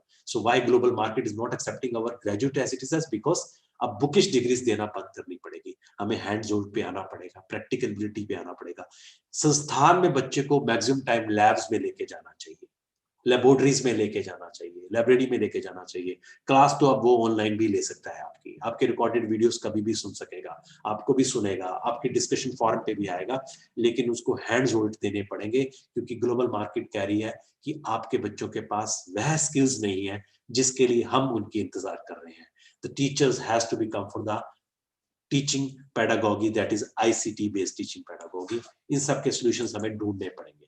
ये solutions हमें OER से मिलते हैं, blended learning से मिलते हैं, flip learning से मिलते हैं, और of course massive open online courses से मिलते हैं। स्वयं हमारे देश का प्लेटफॉर्म है, उसके जो 9 नेशनल कोऑर्डिनेटर्स हैं, जिसमें मैं बात करूं NPTEL, बहुत बड़ा रोल है NPTEL का। हमारे देश के जितने भी विद्यार्थी आज इंजीनियरिंग कॉलेजेस में दाखिला लेते हैं, जम्मू से लेकर कन्याकुमारी तक, उन सबको पता है कि NPTEL पे हमें उम्दा कंटेंट मिलता है। अभी भारत ने, हमारे देश के मंत्रालय, हमारे मंत्री जी ने AICTE को, NPTEL को एक नई जिम्मेवारी दे दी है कि जितने हमारे ये कोर्सेज बन के स्वयं पर आए हैं, इनकी 8 लैंग्वेजेस में, रीजनल लैंग्वेजेस में ट्रांसलेशन भी कर दीजिए। यानी कि बच्चों को नीचे सब टाइटल मिलेगा, मराठी में, गुजराती में, बंगाली में। क्यों मिलेगा? क्योंकि बच्चे को ये ना लगे कि भाषा एक बैरियर बन गया है। सिर्फ मुझको अंग्रेजी आती है तो मैं काम कर सकता हूँ, ये जरूरी नहीं है। बिना अंग्रेजी जाने भी आप इंजीनियरिंग भी कर सकते हैं, आप सब कुछ कर सकते हैं। स्किल्स भी उतनी ही इंपॉर्टेंट है जितनी लैंग्वेज कम्युनिकेशन है, उसको भी हमने रोल दिया है। So e content must have the cognitive perspective, emotional perspective, behavioural perspective and of course contextual perspective. ये न्यू एजुकेशन पॉलिसी ने कहा है, आप अपने बिहेवियर को संभाल के आइए क्लास में। बच्चे आपको रोल मॉडल मानते हैं। आपका बॉडी लैंग्वेज क्या होने वाला है, आपका जेस्चर पोस्चर्स क्या होने वाला है, क्या आप 6 ब्लूम टैक्सोनॉमी लेवल को टच कर रहे हैं, कि सिर्फ रिमेम्बरिंग तक बैठे हैं, अंडरस्टैंडिंग तक बैठे हैं, क्या आप क्रिएट तक पहुंच पाए, एनालिसिस कर पाए, बच्चों को आपने अंडरस्टैंडिंग करवाया। बिहेवियरल अप्रोच, सिर्फ बच्चों को सिर्फ मार्क्स नहीं देने हैं, आप आउटकम बेस्ड एजुकेशन बोल रही है new education policy.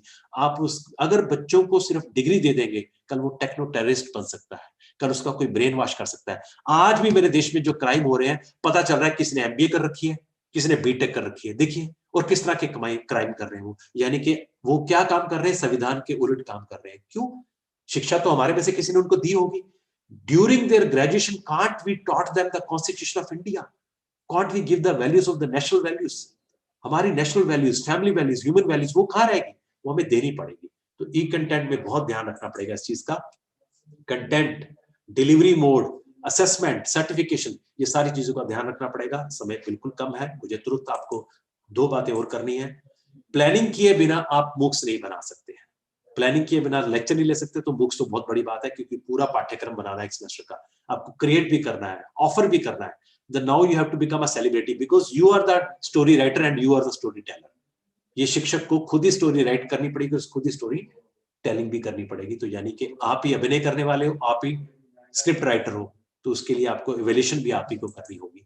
So we have to be have our appearance as a teacher. यही न्यू एजुकेशन पॉलिसी 2020 एक मांग रही है। डिजिटल अपीयरेंस दो, अपनी ऐसी अपीयरेंस दो कि पता चले कि देश का शिक्षक पढ़ा रहा है। ऐसी बॉडी लैंग्वेज के साथ आओ, ऐसे बिहेवियर के साथ आओ, अपने कंटेंट को साथ लेके आओ। क्लास में जब भी टीचर जाए, जब भी ऑनलाइन टीचर जाए, बच्चा तभी जुड़ पाएगा जब आप कंटेंट के साथ आएंगे। अगर आप कंटेंट नहीं लेके आएंगे, you updated not yourself, then they will not listen you for more than 2 minutes or 3 minutes, because your delivery pattern, you should be digitally sound. You should be digitally sound because you have to update yourself what the technology is happening across the world and around your world. You have to be, because technology will not replace the teachers as per the NEP 2020, but teachers who use this technology as given by NEP 2020 will definitely replace some of the teachers. Those are just waiting aside. It is totally individual's perception. आज जितनी भी इस मंच से बातें हो रही हैं सुबह से लेकर अब तक और कल हुई हैं, सिर्फ आपकी परसेप्शन पर है। जो 700 आज पार्टिसिपेंट्स हमें सुन पा रहे हैं इस देश के, जो उसमें शिक्षक भी होंगे, स्टूडेंट्स भी होंगे और कुछ पॉलिसी मेकर्स भी होंगे। आप सोच लीजिए, आपको 1 दिन का समाधान ढूंढना है, 2 दिन का समाधान ढूंढना है, 20 साल का समाधान ढूंढना है, कि एक नए जीवन का समाधान ढूंढना है। द 4th क्वाड्रेंट सेज कि एक शिक्षक को आगे एक शिक्षक पैदा करना होगा।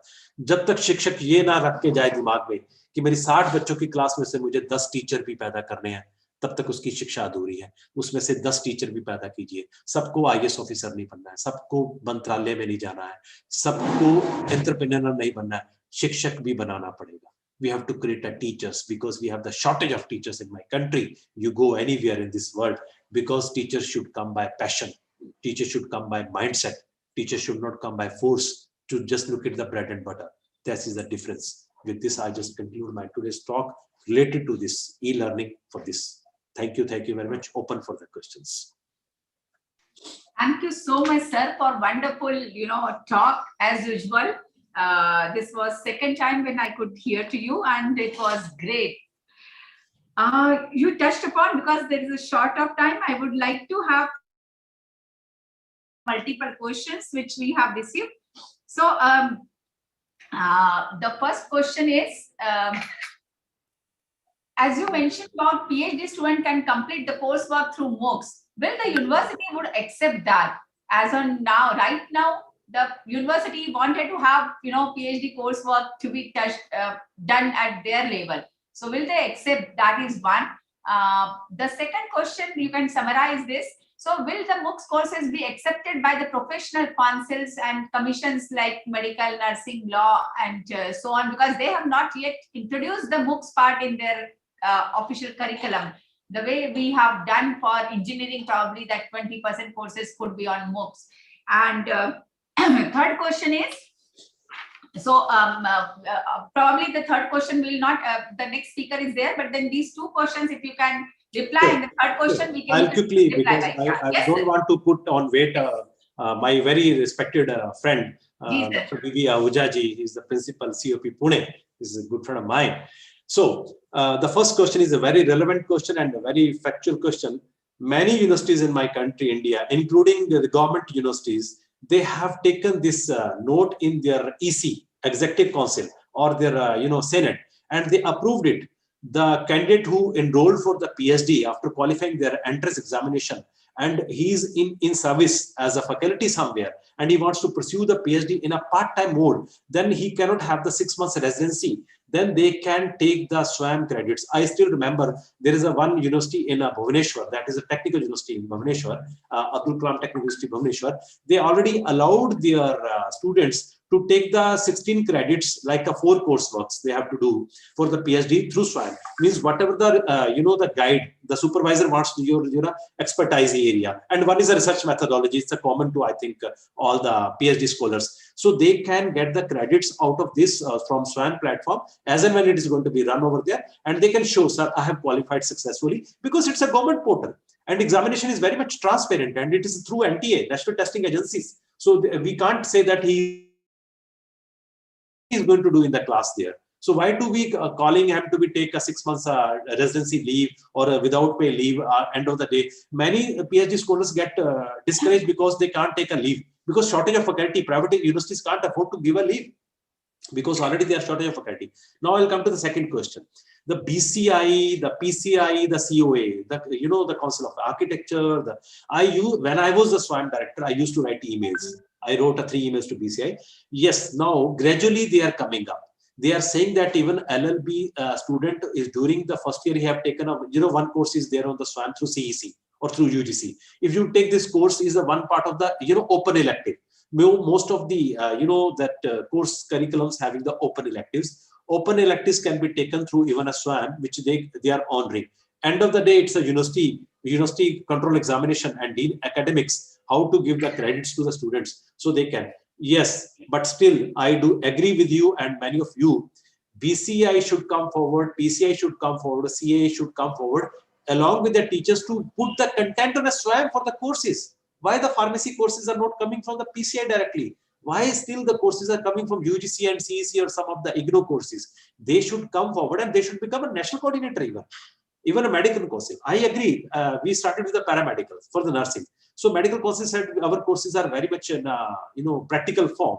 So then I give an example. When HR Nagendraji, our Guruji, he's from S. Vyasa, Bangalore. If they can give a course of yoga on a Swayam, although yoga is totally practical approach, we have to do, and it's running successfully. Yoga 1, Yoga 2, Yoga 3, Yoga 4, with the 15 days of PCP. That is a personal contact program, maybe in the university. So we can have a sandwich like this. We can have a blended mode of like this. I think in coming days, they will come positively, and many good courses from these kind of regulators will also come, and the credits will be transferred to the respective regulator students also. Thank you very much. Thank you so much, sir. To touch upon ABC, Academic Credit Bank of Credit, and 4 questions on, and then the beautiful concept which you said, that nobody says that teacher should create teacher as well. Beautiful concept that shows how passionate teacher you are. And thank you so much on behalf of Galgotias University. Kindly accept our memento. Look forward to see you in the campus. We could not host this event because of Corona. Still post-COVID, it is, the campuses are not reopened to the full extent. And now probably, since the government regulation is there, very soon we'll like to have you in the campus. Thank you so much once again. Let's welcome Professor Ahuja. Thank you so much, Professor Ahuja. Abdul ji. Yes, thanks, Dr. Manna. कीचड़ में रहकर भी कमल की तरह खिलना सीखो, कांटों में रहकर भी फूलों की तरह महकना सीखो। कीचड़ में रहकर भी कमल की तरह खिलना सीखो, कांटों में रहकर भी फूलों की तरह महकना सीखो। जो परिस्थितियों से घबरा जाए वो लौह पुरुष हो नहीं सकता, इसलिए राख में रहकर भी अंगारों की तरह दहकना सीखो। बहुत बहुत धन्यवाद डॉक्टर मनप्रीत सिंह मन्ना जी। मैं इसी कार्यक्रम के कड़ी में अगले वक्ता कॉलेज ऑफ इंजीनियरिंग पुणे के निदेशक डॉक्टर बीबी आहूजा जी से निवेदन करूंगा कि वे वर्चुअल मंच पर आए और हम सबको अपने उच्च विचार से अनुग्रहित करें। मैं कुलपति महोदय मैम से निवेदन करूंगा कि अगर वो अपने विचार में रखें डॉक्टर बीबी आहूजा के बारे में। आदरणीय कुलपति महोदय। Thank you so much, Dr. Atul. It's proud privilege to introduce Professor B.B. Ahuja after a long time. Yeah. Preeti ma'am, give me those 2 minutes. I will spend more time on the talk and presentation. So just teacher from COEP is enough. That is good enough. So sir is director, very dynamic director of College of Engineering Pune, 100 and more years standing old institutions. The sir was also. Ma'am, Okay, sir. Sir, over to you. Yes, over to you, sir. Over to you. Can I share my screen? Yes, sir. Yes, sir. Yes, sir. Over to you. And thank you so much for spending. Thank you for ma'am for giving us this opportunity to be a part of this initiative. You know, I am privileged and honored. So thank you once again. Yes, a big thank you.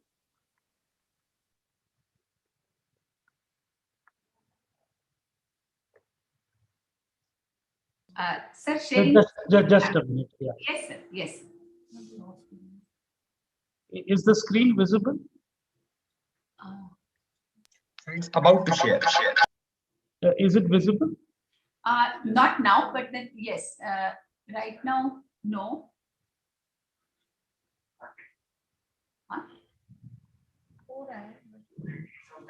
Yeah. Is our screen visible? No, sir, no. Right now, no.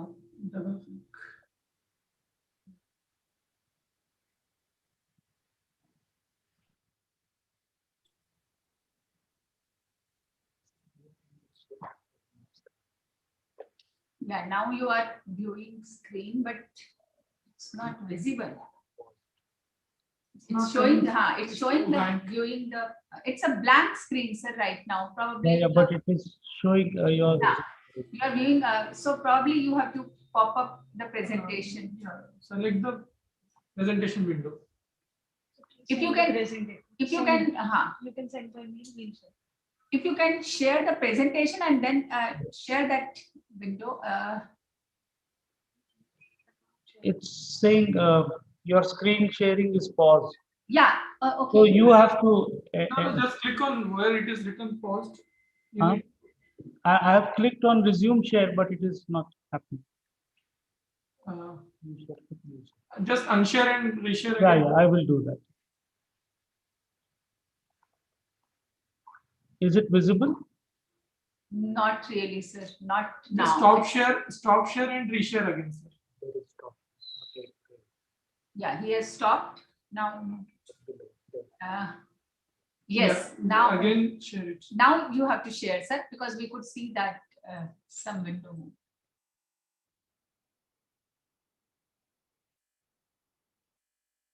Yes. Now it is. Now you can go to full screen mode. And the topic is future engineering the future, which is very close. Beautiful topic. Is it? Yes, full yeah. screen. Yeah, only full screen you have to do. Yes, sir. Yeah. Done. Yeah. So I think this 1 year has taught us, this online virtual mode of, interaction has always taught us, please unmute yourself. Can't hear you. Your screen is not visible. That is how we have been progressing. And so thank you once again, ma'am, for this opportunity that has been given to us. The topic, though it focuses on engineering education, we will also touch upon the education policy and its influence on the engineering education. I think I just heard Professor Manpreet, and he explained it so very wonderfully that the entire concept, I think he summarized, and how the national education policy is going to influence all of us. But I will share my thoughts and a little presentation for all of us as I speak. So let's take a look at what happened in 2006. We didn't have iPhone, iPad, Kindle. We didn't know there would be 4G, and now we are on the brink of 5G. There are countries already on to 7 and 8G. There was no Android, there was no BNB, nothing of that sort. Not even WhatsApp. And this was just a couple of years ago. And we see how technology is influencing us. To reach 100 million customers, the telephone took 75 years, web 7 years, Facebook 4 years, Instagram 2 years, Pokemon Go just 1 month. That is the speed at which technology is revolutionizing the entire spectrum of engineering education, because it's only the engineers with a social perspective to provide newer and brighter solutions to humanity. So if a true partnership between education and technology is inevitable, we as teachers, how do we envision ourselves in 3 years, 5 years, or 10 years from now? And then we have the new education policy announced by the government, making it most welcoming policy, empowering policy.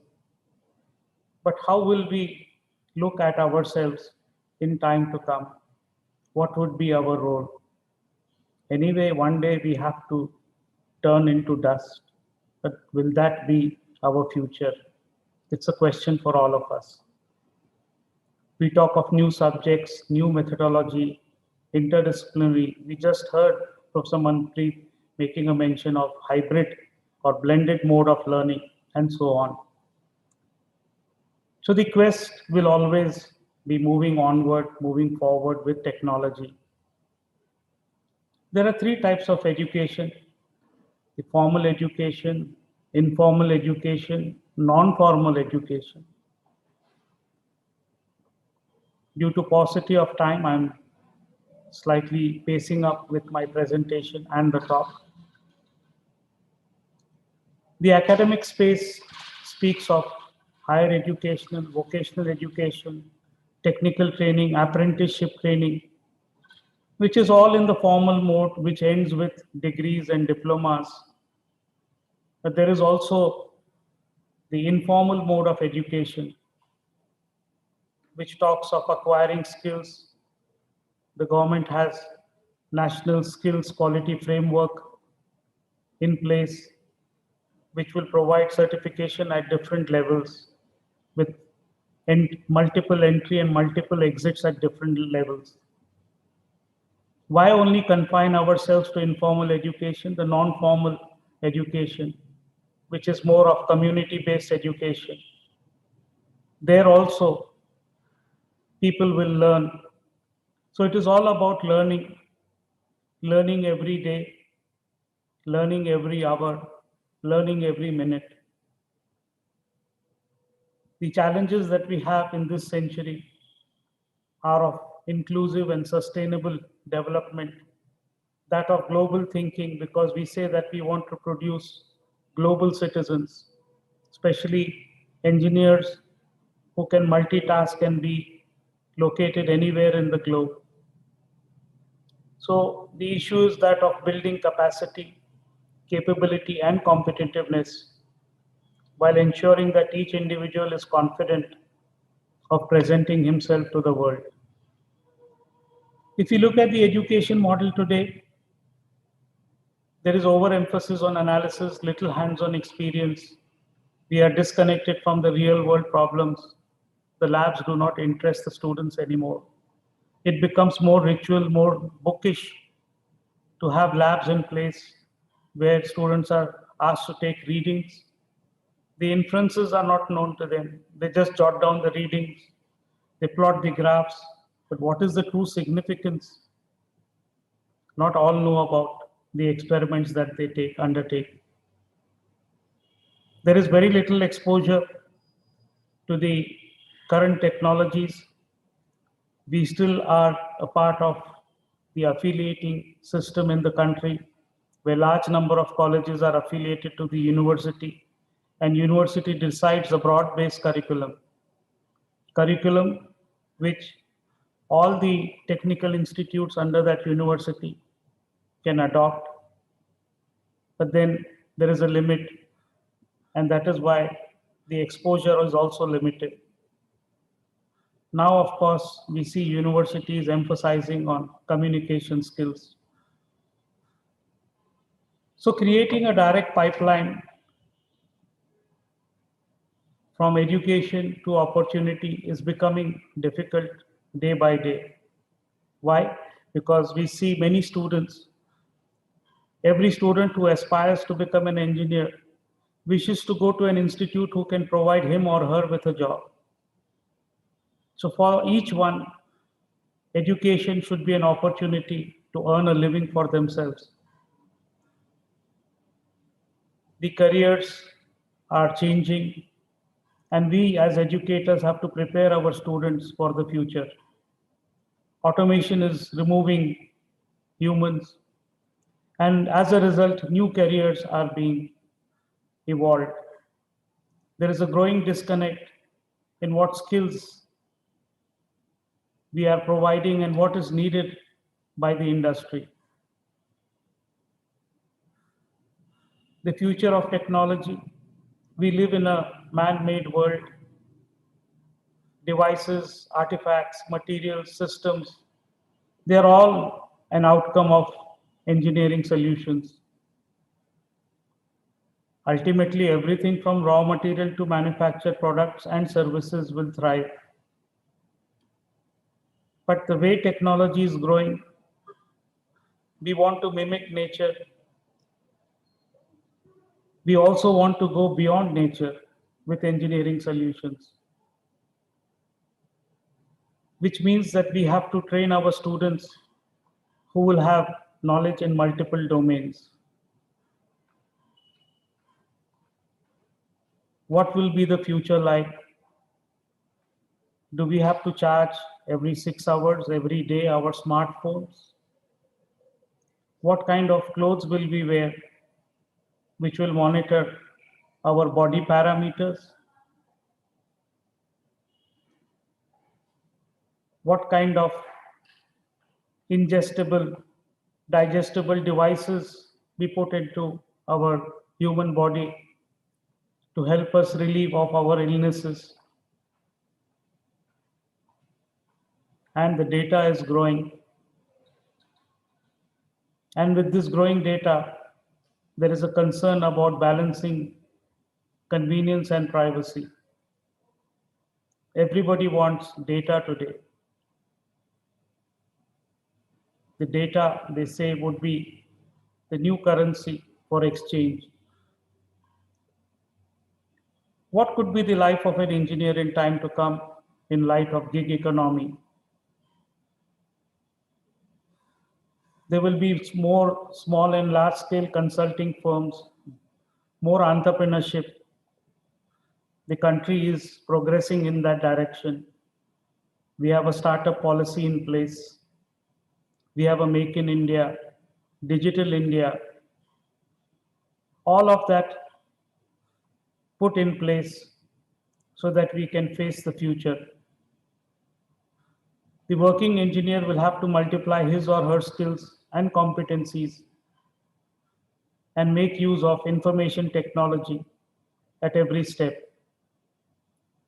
For every engineering solution, there would be a non-engineering social solution, and there will be a trade-off as to which should be adopted in the interest of humanity. So from application of knowledge, we have to move on to application of learning. I think that empowerment today is coming through the national education policy. From being a dependent learner, we have to be independent and then interdependent, which means we are able to work in teams. That is what the empowerment which will come through the implementation of the new education policy. We can come in the education system anytime we want.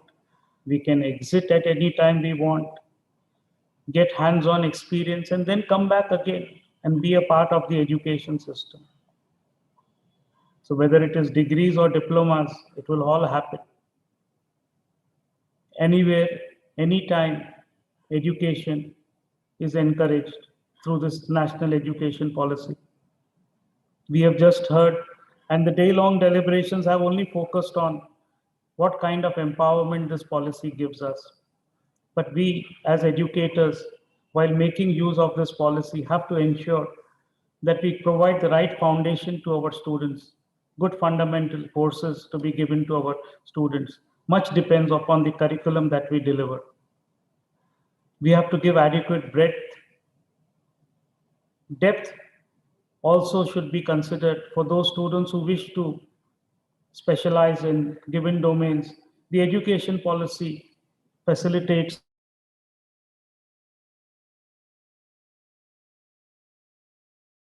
choice. And why one? Multiple domains today. I should be able to provide leadership. When I work in teams, I work in teams. Maybe I am a leader in one of the groups. I am a team member in the other group. Leadership is all about giving decisions, but having insightful thoughts is very, very important, which must be inculcated in each and every student that we prepare for the future.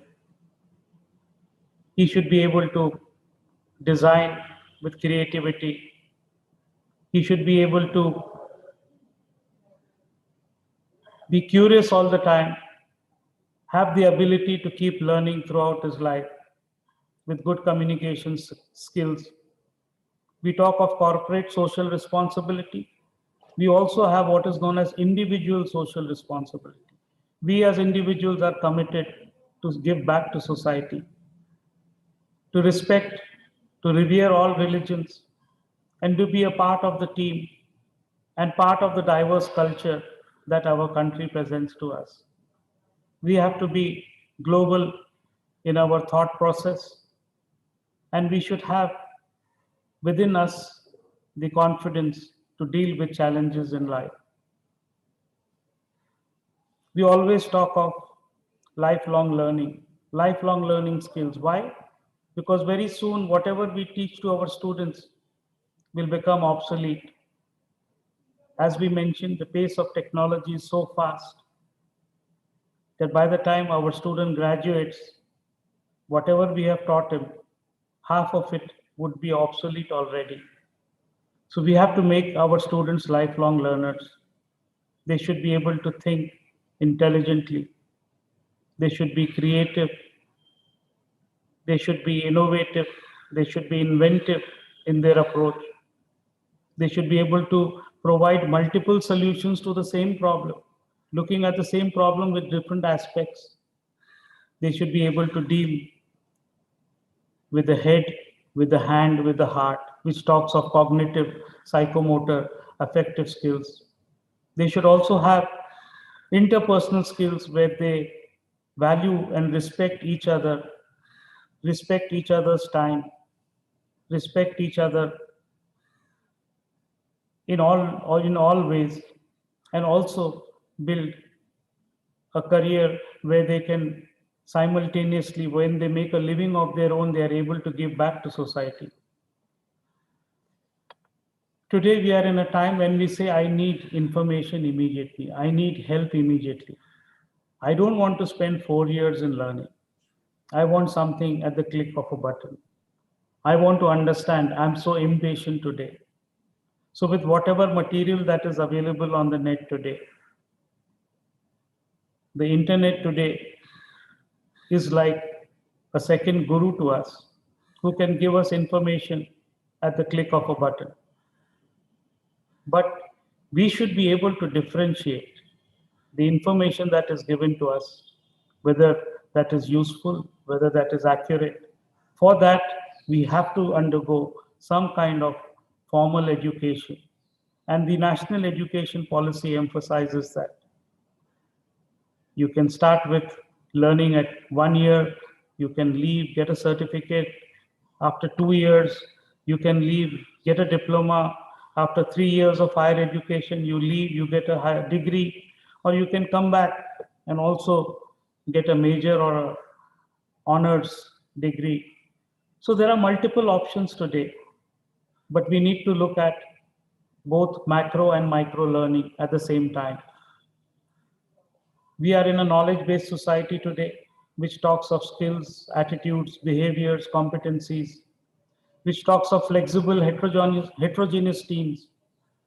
And rather than having a teacher teaching us from the front, we all, the teacher and the students, construct, evolve, develop our education model together. That means we all understand at the same time and learn together at the same time. It's a constructivist approach that we have to follow, doing it together, learning with our students. We have to bring practice into engineering. We have to learn from research. Research that is evidence-based, research that will drive products and innovations. Otherwise, it will be running like this. This is how we are running without research. And we say that we want to be a teaching institute. No, we want to be recognized as a research institute. We have to change the equation today. Today we know that E is equal to mc squared. But as times change, it is E is equal to I. Why E is equal to I? What happens to F, G, H, which go prior to I? We have to be innovative in our thought process. We have to ideate at every instance. But what happens to F? What kind of engineer do we want to be? F, the future engineer. G, the global engineer. H, the holistic engineer. No matter what kind of engineer we want to be, we have to be always innovative. That is why E, our engineering is to be means innovation, means we have to ideate. We have to be providing multiple solutions all at the same time. We have, as I said, there could be times, in these times, current times, we could be working in teams, or we could be a leader in one team and a team player in another team. So our roles keep changing and we have to multitask. That is how the gig economy is going to come and influence all of us. The speed and magnitude of change is very alarming. 5% of existing professions change in every 2 years. There is 5% decrease in professions not based on knowledge or info communication technology. 50% of today's job will be gone in next 10 years. So are we near?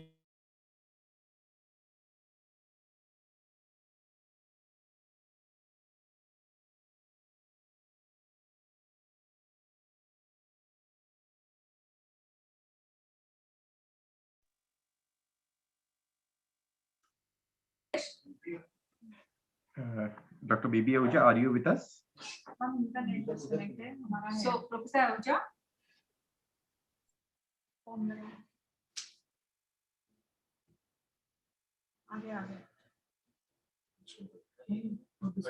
Disconnect. Okay. So, sir. Hi. Sir, Yeah, there was a drop in the line and I lost connectivity. okay. Can I continue for 5 more minutes? Or Yes, another speaker, Professor Pathak is already there. So if you can conclude, that would be great. okay. Hey, Ahuja sir, you continue. Your lecture is good. Please continue. Sir, कर लीजिए, sir, share कर लीजिए, conclude. Okay. Professor Pathak, good afternoon. Good afternoon, and I think Professor Ahuja is giving a good, so he can continue. I will take less 5 minutes, not to worry. Many thank you No, for. no, we still have time, sir. We have Yeah. still time, and we are eagerly waiting for you as well. Yeah. So, Are you able to see the screen, ma'am? Not now, sir. Not. Again, there is a problem.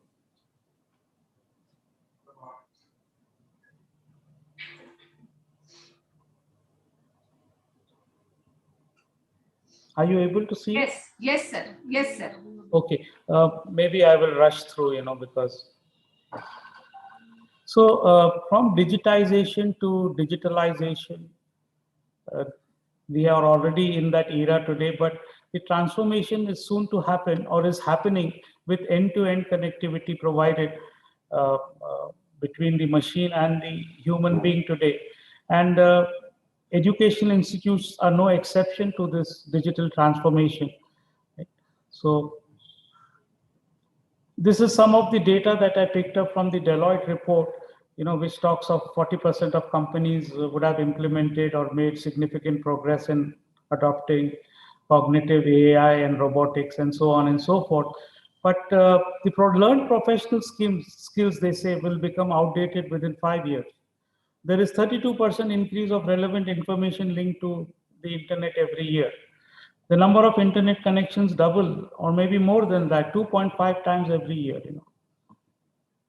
So we don't have to seek opportunities, but seize opportunities. So from following orders as engineers, we have to be self-directed. We have to be discovering, integrating in whatever approach that we follow. From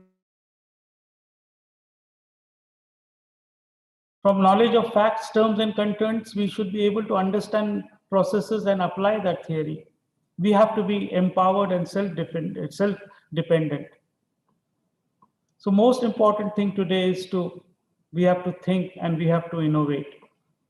So what we need today is knowledge, not rote learning, but lifelong learning, no manipulation, but creativity.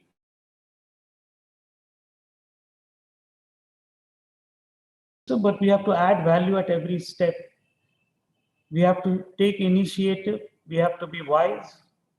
We have to understand, work in teams rather than me first, and have an entrepreneurial spirit all along. Next gen or net gen, these are some of the things that one can think of while innovating.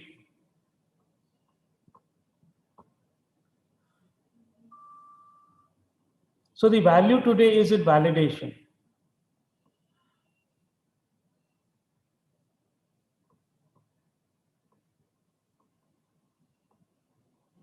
We talk of photography, we talk of moving photographs. So soon AI, virtual reality, augmented reality will enter the classrooms. Our teaching methods and learning experience will have to change.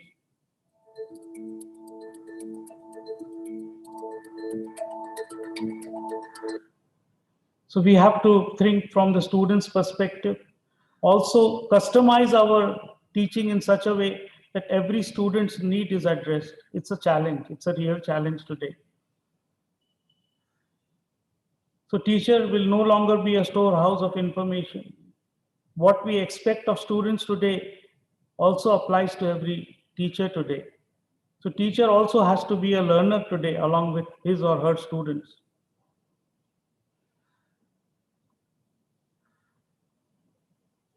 So we have to look for possibilities, learn at rates faster than the rate of change, which means we have to be taking that initiative of using and developing human-way technology and focusing on what we know and not on what we own. This is most important. So from the moment we wake up today till the time we go back, there is technology everywhere. They say 50% of world's population uses the internet, leading to over 4.5 billion daily searches on the Google, with more than 500 plus websites being launched each minute. 90% of world's data is just created in the last couple of years. Within next 3 years, there will be over 50 billion smart connected devices in the world. machines talking to machines, machines talking to human beings talking to machines. They interpret, they understand each other. This is how the world would be. And in a world where everything is going to be automated, what is the role of an engineer? How do we thrive with future? Yes, we have to be intelligent. We have to be ubiquitous. But when we come out with technology, we have a technology today which can take people to the space and have a holiday in space. But who can afford it? So yes, we will be working on technology. We will be growing. But what should be the engineer of the future? I would leave this session with these few points as to how we should be looking at the future of engineering and how our students have to be future ready. They should be novel at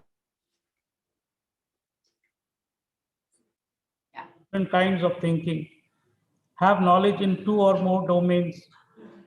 They should be lifelong learners because technology is getting obsolete day by day.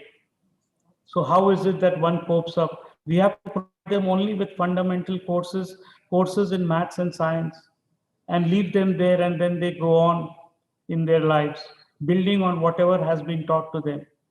The NEP, National Education Policy, emphasizes or will empower each one to have quality education, will also give opportunity to access and equity. The quality education that we look for comes through excellence. Excellence that we see in the teachers, excellence that we see in the students, excellence that we begin to see in the labs, excellence we begin to see in the infrastructure. Everything in that institute is excellent. That will come through harsh decisions. Whether it's a teaching institute or a research institute, we have to thrive on excellence. Access, our GER is around 30%, but we need to provide access to each and every student, and also equity. Whether they are able to pay or not, they should be a part of our education system. I think the National Education Policy provides for all of this. And learning, as Professor Manpreet said, it will be the blended mode.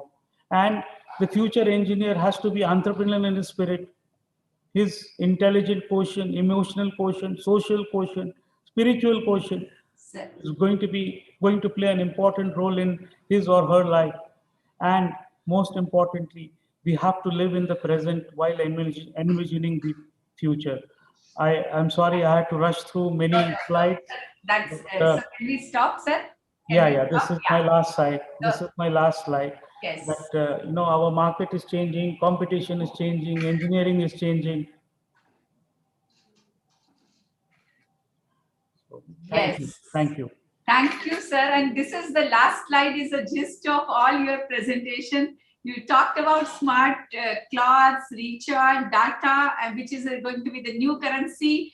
A lot of topics you touched upon: skill-based India, Make in India, Digital India, and the best part was L2L, which you talked about. So it was from dependency to independent learner, and independent learner to interdependent learner. Great, sir. Thank you, and it was as motivating. Thank you so much. A long time after 1 year, almost I must have interacted through this virtual medium. Thank you, and we are really blessed to have you. Thank you, ma'am. I must be also thankful to Pathak sir for giving us this little extra time. Yes. And let's thank you, sir, once again. So, Dr. Atul, please. Yeah, thank you, Dr. B.B. Ahuja. समय की मर्यादा को रखते हुए मैं आगे बढ़ रहा हूं और इस कार्यक्रम की एक कड़ी में हमारे आज के अंतिम वक्ता के बारे में कुछ पंक्तियां समर्पित करना चाहूंगा कि अंधेरों का दर्द क्या जाने जो खुद उजाले हैं, नदियों में डूबने की टीस क्या जाने जो खुद किनारे हैं। अंधेरों में दर्द के डूबने का दर्द क्या जाने जो खुद उजाले हैं, नदियों में डूबने की टीस क्या जाने जो खुद किनारे हैं। आग के दरिया में डूबने का दर्द हमसे सीखो, जिन्होंने कई उजड़े हुए गुलशन संवारे। इसी कड़ी में मैं अगले वक्ता हमारे कुलपति डॉक्टर एपीजे अब्दुल कलाम विश्वविद्यालय के कुलपति महोदय डॉक्टर विनय पाठक जी को वर्चुअल मंच पर आमंत्रित करता हूं और मैं चाहूंगा हमारी कुलपति महोदया सुश्री डॉक्टर प्रीति बजाज मैम अगर कुछ कहें और उसके बाद हम संबोधन सुनते हैं। आप over to you ma'am. Thank you, Dr. Atul. A very dynamic personality of India, Dr. Vinay Pathak, Professor Vinay Pathak, by Honorable Vice Chancellor AKTU. It's proud privilege, sir, to have you at this gathering, and thank you so much for accepting our invitation. Dr. Professor Vinay Pathak, presently Honorable Vice Chancellor, Dr. APJ Abdul Kalam Technical University, Lucknow, Uttar Pradesh.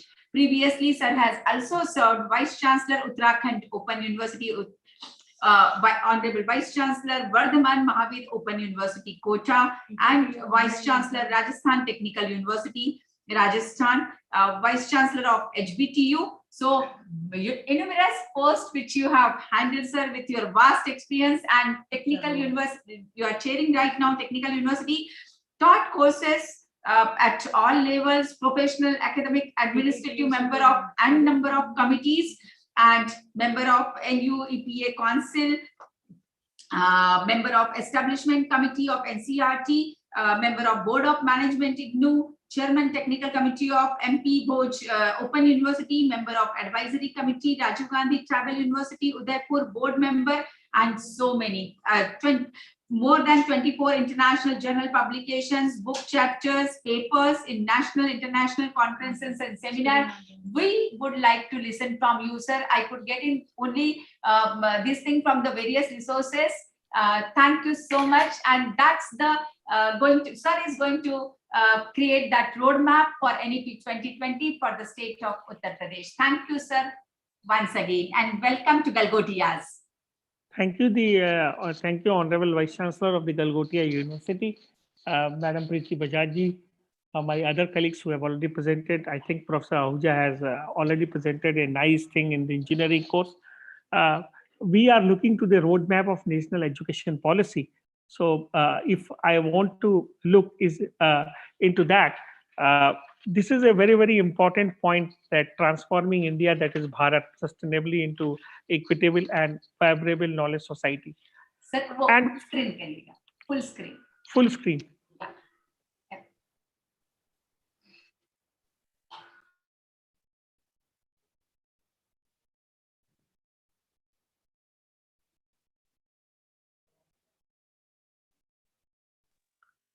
Yeah. Let us. Sir वो नीचे पे भी click कर सकते हैं जहाँ पे normal view लिखा हुआ है, bottom left.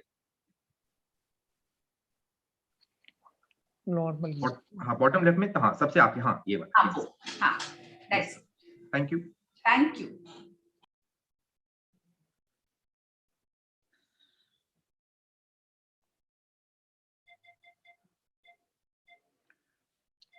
It's not coming fully. We can see the contents.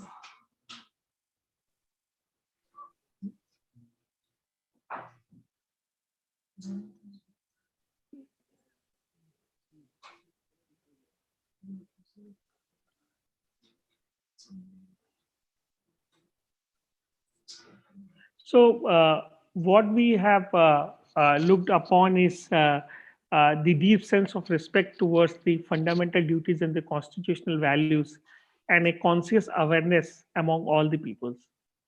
I think if we look to the NEP 2020, the learners is a deep-rooted pride in being Indian, not only thought but also in spirit, intellect, and deeds, and to develop knowledge, skill, values, and the positions that support the responsible commitment to human rights, sustainable development, living, and global well-being, thereby reflecting a true global Indian citizen. So these are the preambles and the visions which we have looked upon. If we look to the guiding principles, whatever is the guiding principles, then we can see that there are three guiding principles, or in the first slide, and there will be much more in the other slide. One is the recognizing, identifying, and fostering the unique abilities of each student by sensitizing teacher as well as parents to promote each student holistic development. Then the second is the flexibility, so that the learners have the ability to choose their learning trajectories in the programs. No hard separation between art and sciences, between curricular and extracurricular activities, between vocational and academic streams. So these are the things, and these are the points which we have set. Then there is a multidisciplinary and a holistic education, which is an important kind of a point. Emphasis on conceptual understanding, creativity and critical thinking to encourage logical and making innovations, ethics in humans and constitutional values, promoting multilingualism and life skills, that is important. Focus on regular formative assessments are important. If you look to the other kind of things which is important in the new education policy which we are looking, and this is what is the extensive use of technology in teaching and learning. Languages barriers have decreased, increasing access for the young students, and educational planning and management. So the technology takes a front seat in the new education policy, which is a very, very important kind of a valued discussion and the valued point in these things. Then respect for the diversity, that's a perfect respect for the local context in all curriculum, pedagogy and policy, always keeping in mind that education is a concurrent subject. Then full equity and inclusion at the cornerstone of all educational decisions to ensure that all students are able to thrive in the educational system. If we look into the synergy in curriculum, that is across all levels of education from early childhood, care and education to school education to higher education. Then teachers and the faculty as the heart of the learning process, their recruitment, continuous professional development, positive working environment and service conditions. That's an important thing which we have. This is one of the important point I think which the country is having for a long time.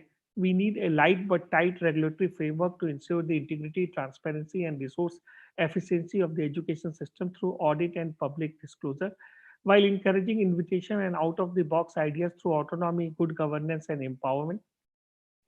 Then important point in which the country is lacking, and I think we are going to make a big kind of a framework, that is outstanding research and a core requisite for outstanding education and the development.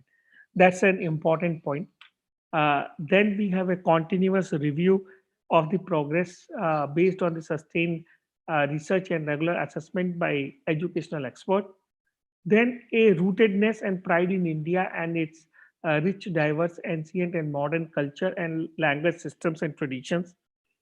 Then education in a public service, access to the quality education must be considered as a basic right of every child.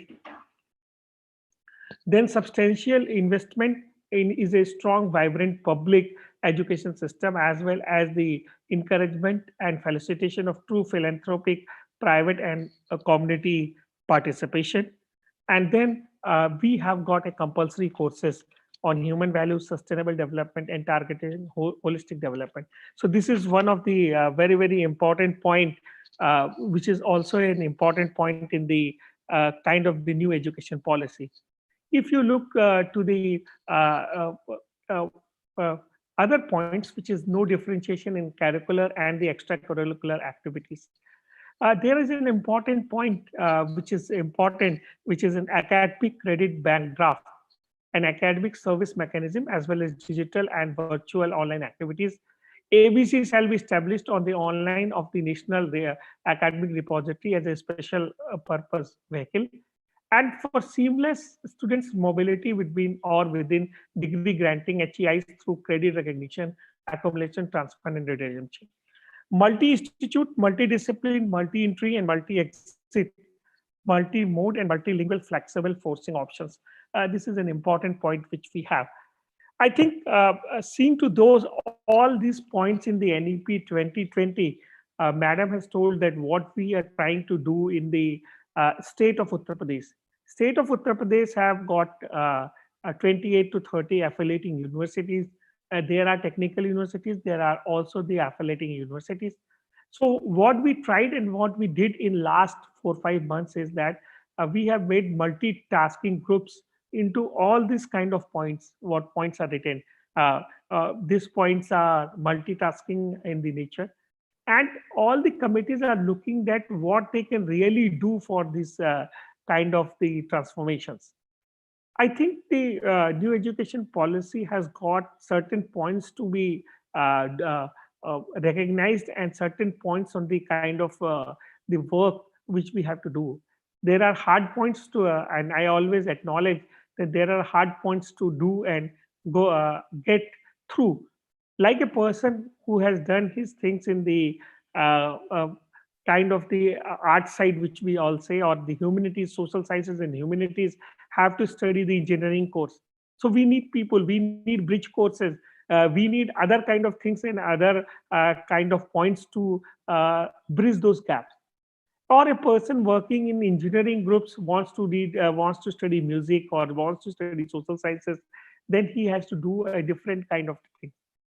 So talking at a framework of a multi-institute, multidiscipline, multi-entry, multi-exit, multi-mode, multilingual is easy, but try to implement because every university or there should be a cluster of the university which has got an agreement, because putting this so many resources where we have said everything is open for the things, we have to look very carefully and try to do this kind of thing. I think in last 4-5 months, we as a technical university has worked mainly on the technologies. We are also trying to make a software which has got the academic credit data bank. We are trying to do those kind of things. We have also worked upon the virtual kind of practical kind of a thing, or virtual practical classes kind of a thing. That also we have done. But the kind of thing which we have got the maximum number of things, that how to increase the faculty in different thing, or how to make a cluster of discipline, how to make it a multidiscipline kind of a thing, that's a real question. And the kind of the research, how to do that, that's also a question which has to be answered. I think we are going in a forward direction and trying to make this new education policy a reality. But believe me, it's a tough work, it's a tough, hard kind of a thing. Changing the, I think changing the idea, changing it from the views, we have to look into the new directions and training our teachers also with the new education policy. I think this is all I have to say. If there is any other kind of deliberations, I will definitely participate. Thank you very much for calling me, and thanks a lot for allocating me a time. Thank you so much, sir. Thank you. You talked about the all 12 points of, highlighting the NEP 2020. So light but tight, and going to digital, which is very, very essential. The continuous review, which would give us, implementation, because otherwise it will be only discussion. The academic bank of credits, which is going to be very complex and the school to school and college to college and university to university. And I would say only paras mani लोहे को स्वर्ग बना देती है, स्वाति की बूंद सीप में मोती बना देती है. और आपके साथ और आगमन से हमें बहुत बहुत प्रेरणा और हमें बहुत बहुत उत्साही बना देती है. Thank you so much, Professor Vinay Pathak sir, for joining us today. And on behalf of Galgotias University, it would be my proud and humble, with proud, I just wanted to request you to accept our e-memento. Thank you for sparing precious time, sir. Over to you, Atul ji. Thank you, Dr. Vinay Pathak, and thank you, ma'am. और कार्यक्रम के अंतिम क्षण में चरण पंक्तियां समर्पित करना चाहूंगा हमारे तमाम दर्शकों को, हमारे आज के मेहमानों को, कि अभी तो इस बाज की उड़ान बाकी है, अभी तो इस परिंदे का इम्तिहान बाकी है, अभी तो इस बाज की उड़ान बाकी है, अभी तो इस परिंदे का इम्तिहान बाकी है. आज तो सिर्फ हमने समुंदर लांगा है, मगर कल पूरा आसमान बाकी है. इन्हीं शब्दों के साथ अपने प्रति उप कुलपति महोदय गलगोटियास विश्वविद्यालय से डॉक्टर अवधेश कुमार जी से मैं निवेदन करूंगा कि वे वर्चुअल मंच के माध्यम से समापन संबोधन करें. आदरणीय doctor Awadhesh Kumar sir. Thank you doctor Atul. राष्ट्रीय शिक्षा नीति 2020 शैक्षणिक उत्कृष्टता के लिए प्रवेश द्वार, इस विषय पर गलगोटिया विश्वविद्यालय द्वारा आयोजित 2 दिवसीय राष्ट्रीय संगोष्ठी के मुख्य अतिथि माननीय श्रीमान रमेश पोखरियाल निशंक जी, केंद्रीय मंत्री भारत सरकार, गलगोटिया विश्वविद्यालय के कुलाधिपति महोदय श्रीमान सुनील गलगोटिया जी, मुख्य कार्यकारिणी अधिकारी श्रीमान ध्रुवी गलगोटिया जी, निदेशक संचालन कुमारी आराधना गलगोटिया जी, माननीय कुलपति महोदया डॉक्टर प्रीति बजाज जी, विश्वविद्यालय अनुदान आयोग के अध्यक्ष doctor DP Singh ji, AICT chairman doctor Anil Sahasrabudhe ji, national board of accreditation के निदेशक डॉक्टर के अग्रवाल जी, IIT दिल्ली निदेशक doctor V Gopal Rao ji, doctor Anil Kumar Nasa ji, member secretary NBA, doctor Ashwin Fernandes क्षेत्रीय निदेशक मध्य पूर्व भारतीय उत्तरी अफ्रीकी एवं दक्षिण एशिया QS, कुलाधिपति के मुख्य सलाहकार डॉक्टर देवी सिंह जी, सम्मानित विशिष्ट अतिथि विषय विशेषज्ञ एवं आज के प्रमुख प्रवक्तागण डॉक्टर UB देसाई जी, पूर्व निदेशक भारतीय प्रौद्योगिकी संस्थान हैदराबाद, जिन्होंने आज अनुसंधान के लिए अनुकूल वातावरण की निर्मित पर चर्चा की, डॉक्टर विनय पाठक जी, कुलपति doctor APJ Abdul Kalam technical university Lucknow, जिन्होंने आज राष्ट्रीय शिक्षा नीति 2020 पर चर्चा की, डॉक्टर मिलिंद डी आत्रे जी, डीन शोध एवं विशेष विकास भारतीय प्रौद्योगिकी संस्थान बॉम्बे, जिन्होंने यहाँ आज शोध एवं प्रस्ताव लेखन पर चर्चा की, पद्मश्री डॉक्टर अशोक झुंझुनवाला जी, प्रोफेसर भारतीय प्रौद्योगिकी संस्थान मद्रास, जिन्होंने यहाँ आज उद्योग अकादमी सहयोग पर चर्चा की, डॉक्टर रघुनाथ शेवगांवकर जी, पूर्व निदेशक भारतीय प्रौद्योगिकी संस्थान नई दिल्ली, जिन्होंने यहाँ आज उच्च शिक्षा संस्थान के निरंतर सुधार में IQAC की भूमिका पर चर्चा की, डॉक्टर मनप्रीत सिंह मन्ना जी, पूर्व निदेशक स्वयं, जिन्होंने यहाँ MOOCs NPTEL प्रगति की ओर पर चर्चा की, डॉक्टर अहुजा जी, निदेशक कॉलेज ऑफ इंजीनियरिंग पुणे, जिन्होंने आज फ्यूचर इंजीनियरिंग द फ्यूचर पर चर्चा की। मैं डॉक्टर अवधेश कुमार, प्रतिकुलपति गलगोटिया विश्वविद्यालय, इस 2 दिवसीय राष्ट्रीय संगोष्ठी में सम्मिलित होने वाले समस्त शिक्षकगण, छात्रगण, शोधार्थी, स्टाफ मेंबर्स एवं अन्य सभी महानुभावों को, जिन्होंने प्रत्यक्ष परोक्ष रूप से इस राष्ट्रीय संगोष्ठी को सफल बनाने में अपना योगदान दिया है, आप सभी का हृदय से आभार व्यक्त करता हूं और धन्यवाद ज्ञापित करता हूं। इस 2 दिवसीय राष्ट्रीय संगोष्ठी को सफल बनाने में गलगोटिया विश्वविद्यालय के प्रतिकुलपति डॉक्टर वेंकटेश बाबू, डॉक्टर TK शर्मा, डॉक्टर शिल्पी चंद्रा HR डायरेक्टर, कुल सचिव डॉक्टर नितिन गौड़, सभी संकाय अध्यक्ष, GCET के निदेशक डॉक्टर ब्रिजेश और उनकी team, IT team, VC office team, admin team का विशेष योगदान रहा है, जिनका मैं तहे दिल से आभार व्यक्त करता हूं। मैं धन्यवाद करना चाहता हूं शिक्षा मंत्री, शिक्षा मंत्रालय, UGC, AICT, NBA, IIT Delhi team, जिनके सहयोग के बिना यह संगोष्ठी संभव नहीं थी। किसी भी प्रोग्राम को सफलता में प्रिंट मीडिया, इलेक्ट्रॉनिक मीडिया तथा सोशल मीडिया का बहुत योगदान होता है। मैं धन्यवाद करता हूं सभी मीडिया कर्मियों का, जिन्होंने इस संगोष्ठी को प्रचार प्रसार में पूर्ण योगदान दिया है, उनका तहे दिल से शुक्रिया अदा करता हूं। हमारे प्रमुख अतिथि केंद्रीय शिक्षा मंत्री माननीय रमेश पोखरियाल निशंक जी ने नई शिक्षा नीति को लागू करने में पूर्ण सहयोग देने का आश्वासन दिया है। हम उनका हृदय से आभार व्यक्त करते हैं। हमारे दूरदर्शी कुलाधिपति महोदय श्री सुनील गलगोटिया जी ने नई शिक्षा नीति को पूर्णतः लागू करने का संकल्प लिया है। हम आपसे वादा करते हैं कि हमारी कुलपति महोदया डॉक्टर प्रीति बजाज के नेतृत्व में इसे पूर्णतः लागू करेंगे। हमारे यंग और डायनेमिक सीईओ श्रीमान ध्रुव गलगोटिया जी ने गलगोटिया विश्वविद्यालय को एक आदर्श विश्वविद्यालय बनाने का संकल्प लिया है, जिसके लिए उन्होंने 12 लक्ष्य निर्धारित किए हैं। हम आपसे वादा करते हैं कि इन 12 लक्ष्यों को पाने के लिए पूर्ण निष्ठा से काम करेंगे और जल्द ही इन लक्ष्यों को प्राप्त कर लेंगे। हम धन्यवाद करते हैं हमारी कुलपति महोदया डॉक्टर प्रीति बजाज जी का, जिन्होंने देश के शिक्षा से जुड़े दिग्गजों को एक साथ गलगोटिया विश्वविद्यालय के मंच पर लेकर आई। हमें गर्व है कि हम आपके नेतृत्व में काम कर रहे हैं। आपको तहे दिल से धन्यवाद।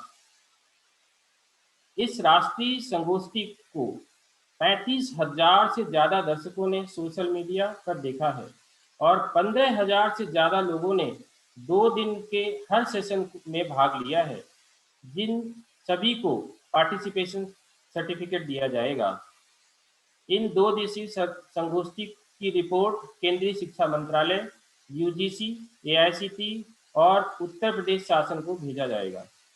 हमारे कल के प्रवक्तागणों के बारे में हमारी कुलपति महोदया डॉक्टर प्रीति बजाज जी विस्तार से बता चुकी हैं। जैसा कि हम सभी को ज्ञात है कि नई शिक्षा नीति के माध्यम से भारत को ज्ञान, विज्ञान और क्षेत्र में महाशक्ति बनाना है। नई शिक्षा नीति के उद्देश्य छात्रों को मूल्य आधारित समावेशी शिक्षा प्रदान करना है और उनके अंदर विज्ञान चिंतन को विकसित करना है। इस संदर्भ में हमारे आज के प्रवक्ताओं के व्याख्यानों ने विशेष तौर पर प्रकाश डाला है तथा भविष्य के प्रौद्योगिकी के स्वरूप को समझने तथा उच्च शिक्षा संस्थानों में विकल्प आधारित क्रेडिट प्रणाली को लागू होने से छात्रों को एक उदार पाठ्यक्रम की आवश्यकता पर बल दिया है।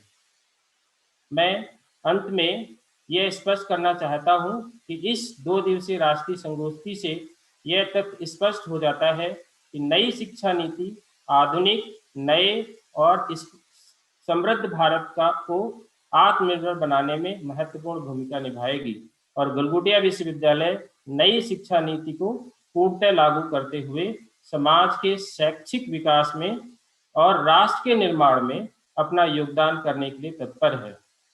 अंत में मैं डॉक्टर अतुल जो इस प्रोग्राम के होस्ट हैं उनको भी धन्यवाद देता हूं और एक बार पुनः आप सभी का हार्दिक आभार एवं धन्यवाद। जय हिंद, जय Bharat. Thank you, Dr. Avdesh, and I would like to thank the anchor of today's program, Dr. Atul, without whom this program would have been very, very difficult. So, Dr. Atul, our alumnus and great hosting. Thank you so much. So, with this, we declare this program to be over. But before this, all those who were involved in the implementation and work very hard, I would request them to switch on their cameras and we can capture some good moments with each one of you. Thank you, Dr. A. Venkatesh. So you have able to join. So all Galgotian teams, viewers, please be online and switch on your videos so that we can capture some good moments. And without all of you, it would not have been possible. It's all because of your leadership, ma'am. So thank you, and we are just capturing viewers. Please switch on your videos now for seconds. So yes, I could see Dr. Avdesh is there, Dr. Nitin. So thank you so much, viewers, and Dr. Nitin, please, he's there, and Dr. Venkatesh is there. Yes, Dr. Shilpi. Yes. So all windows here. There are 5 windows. All you can click, So one, second group, third. Yes, thank you.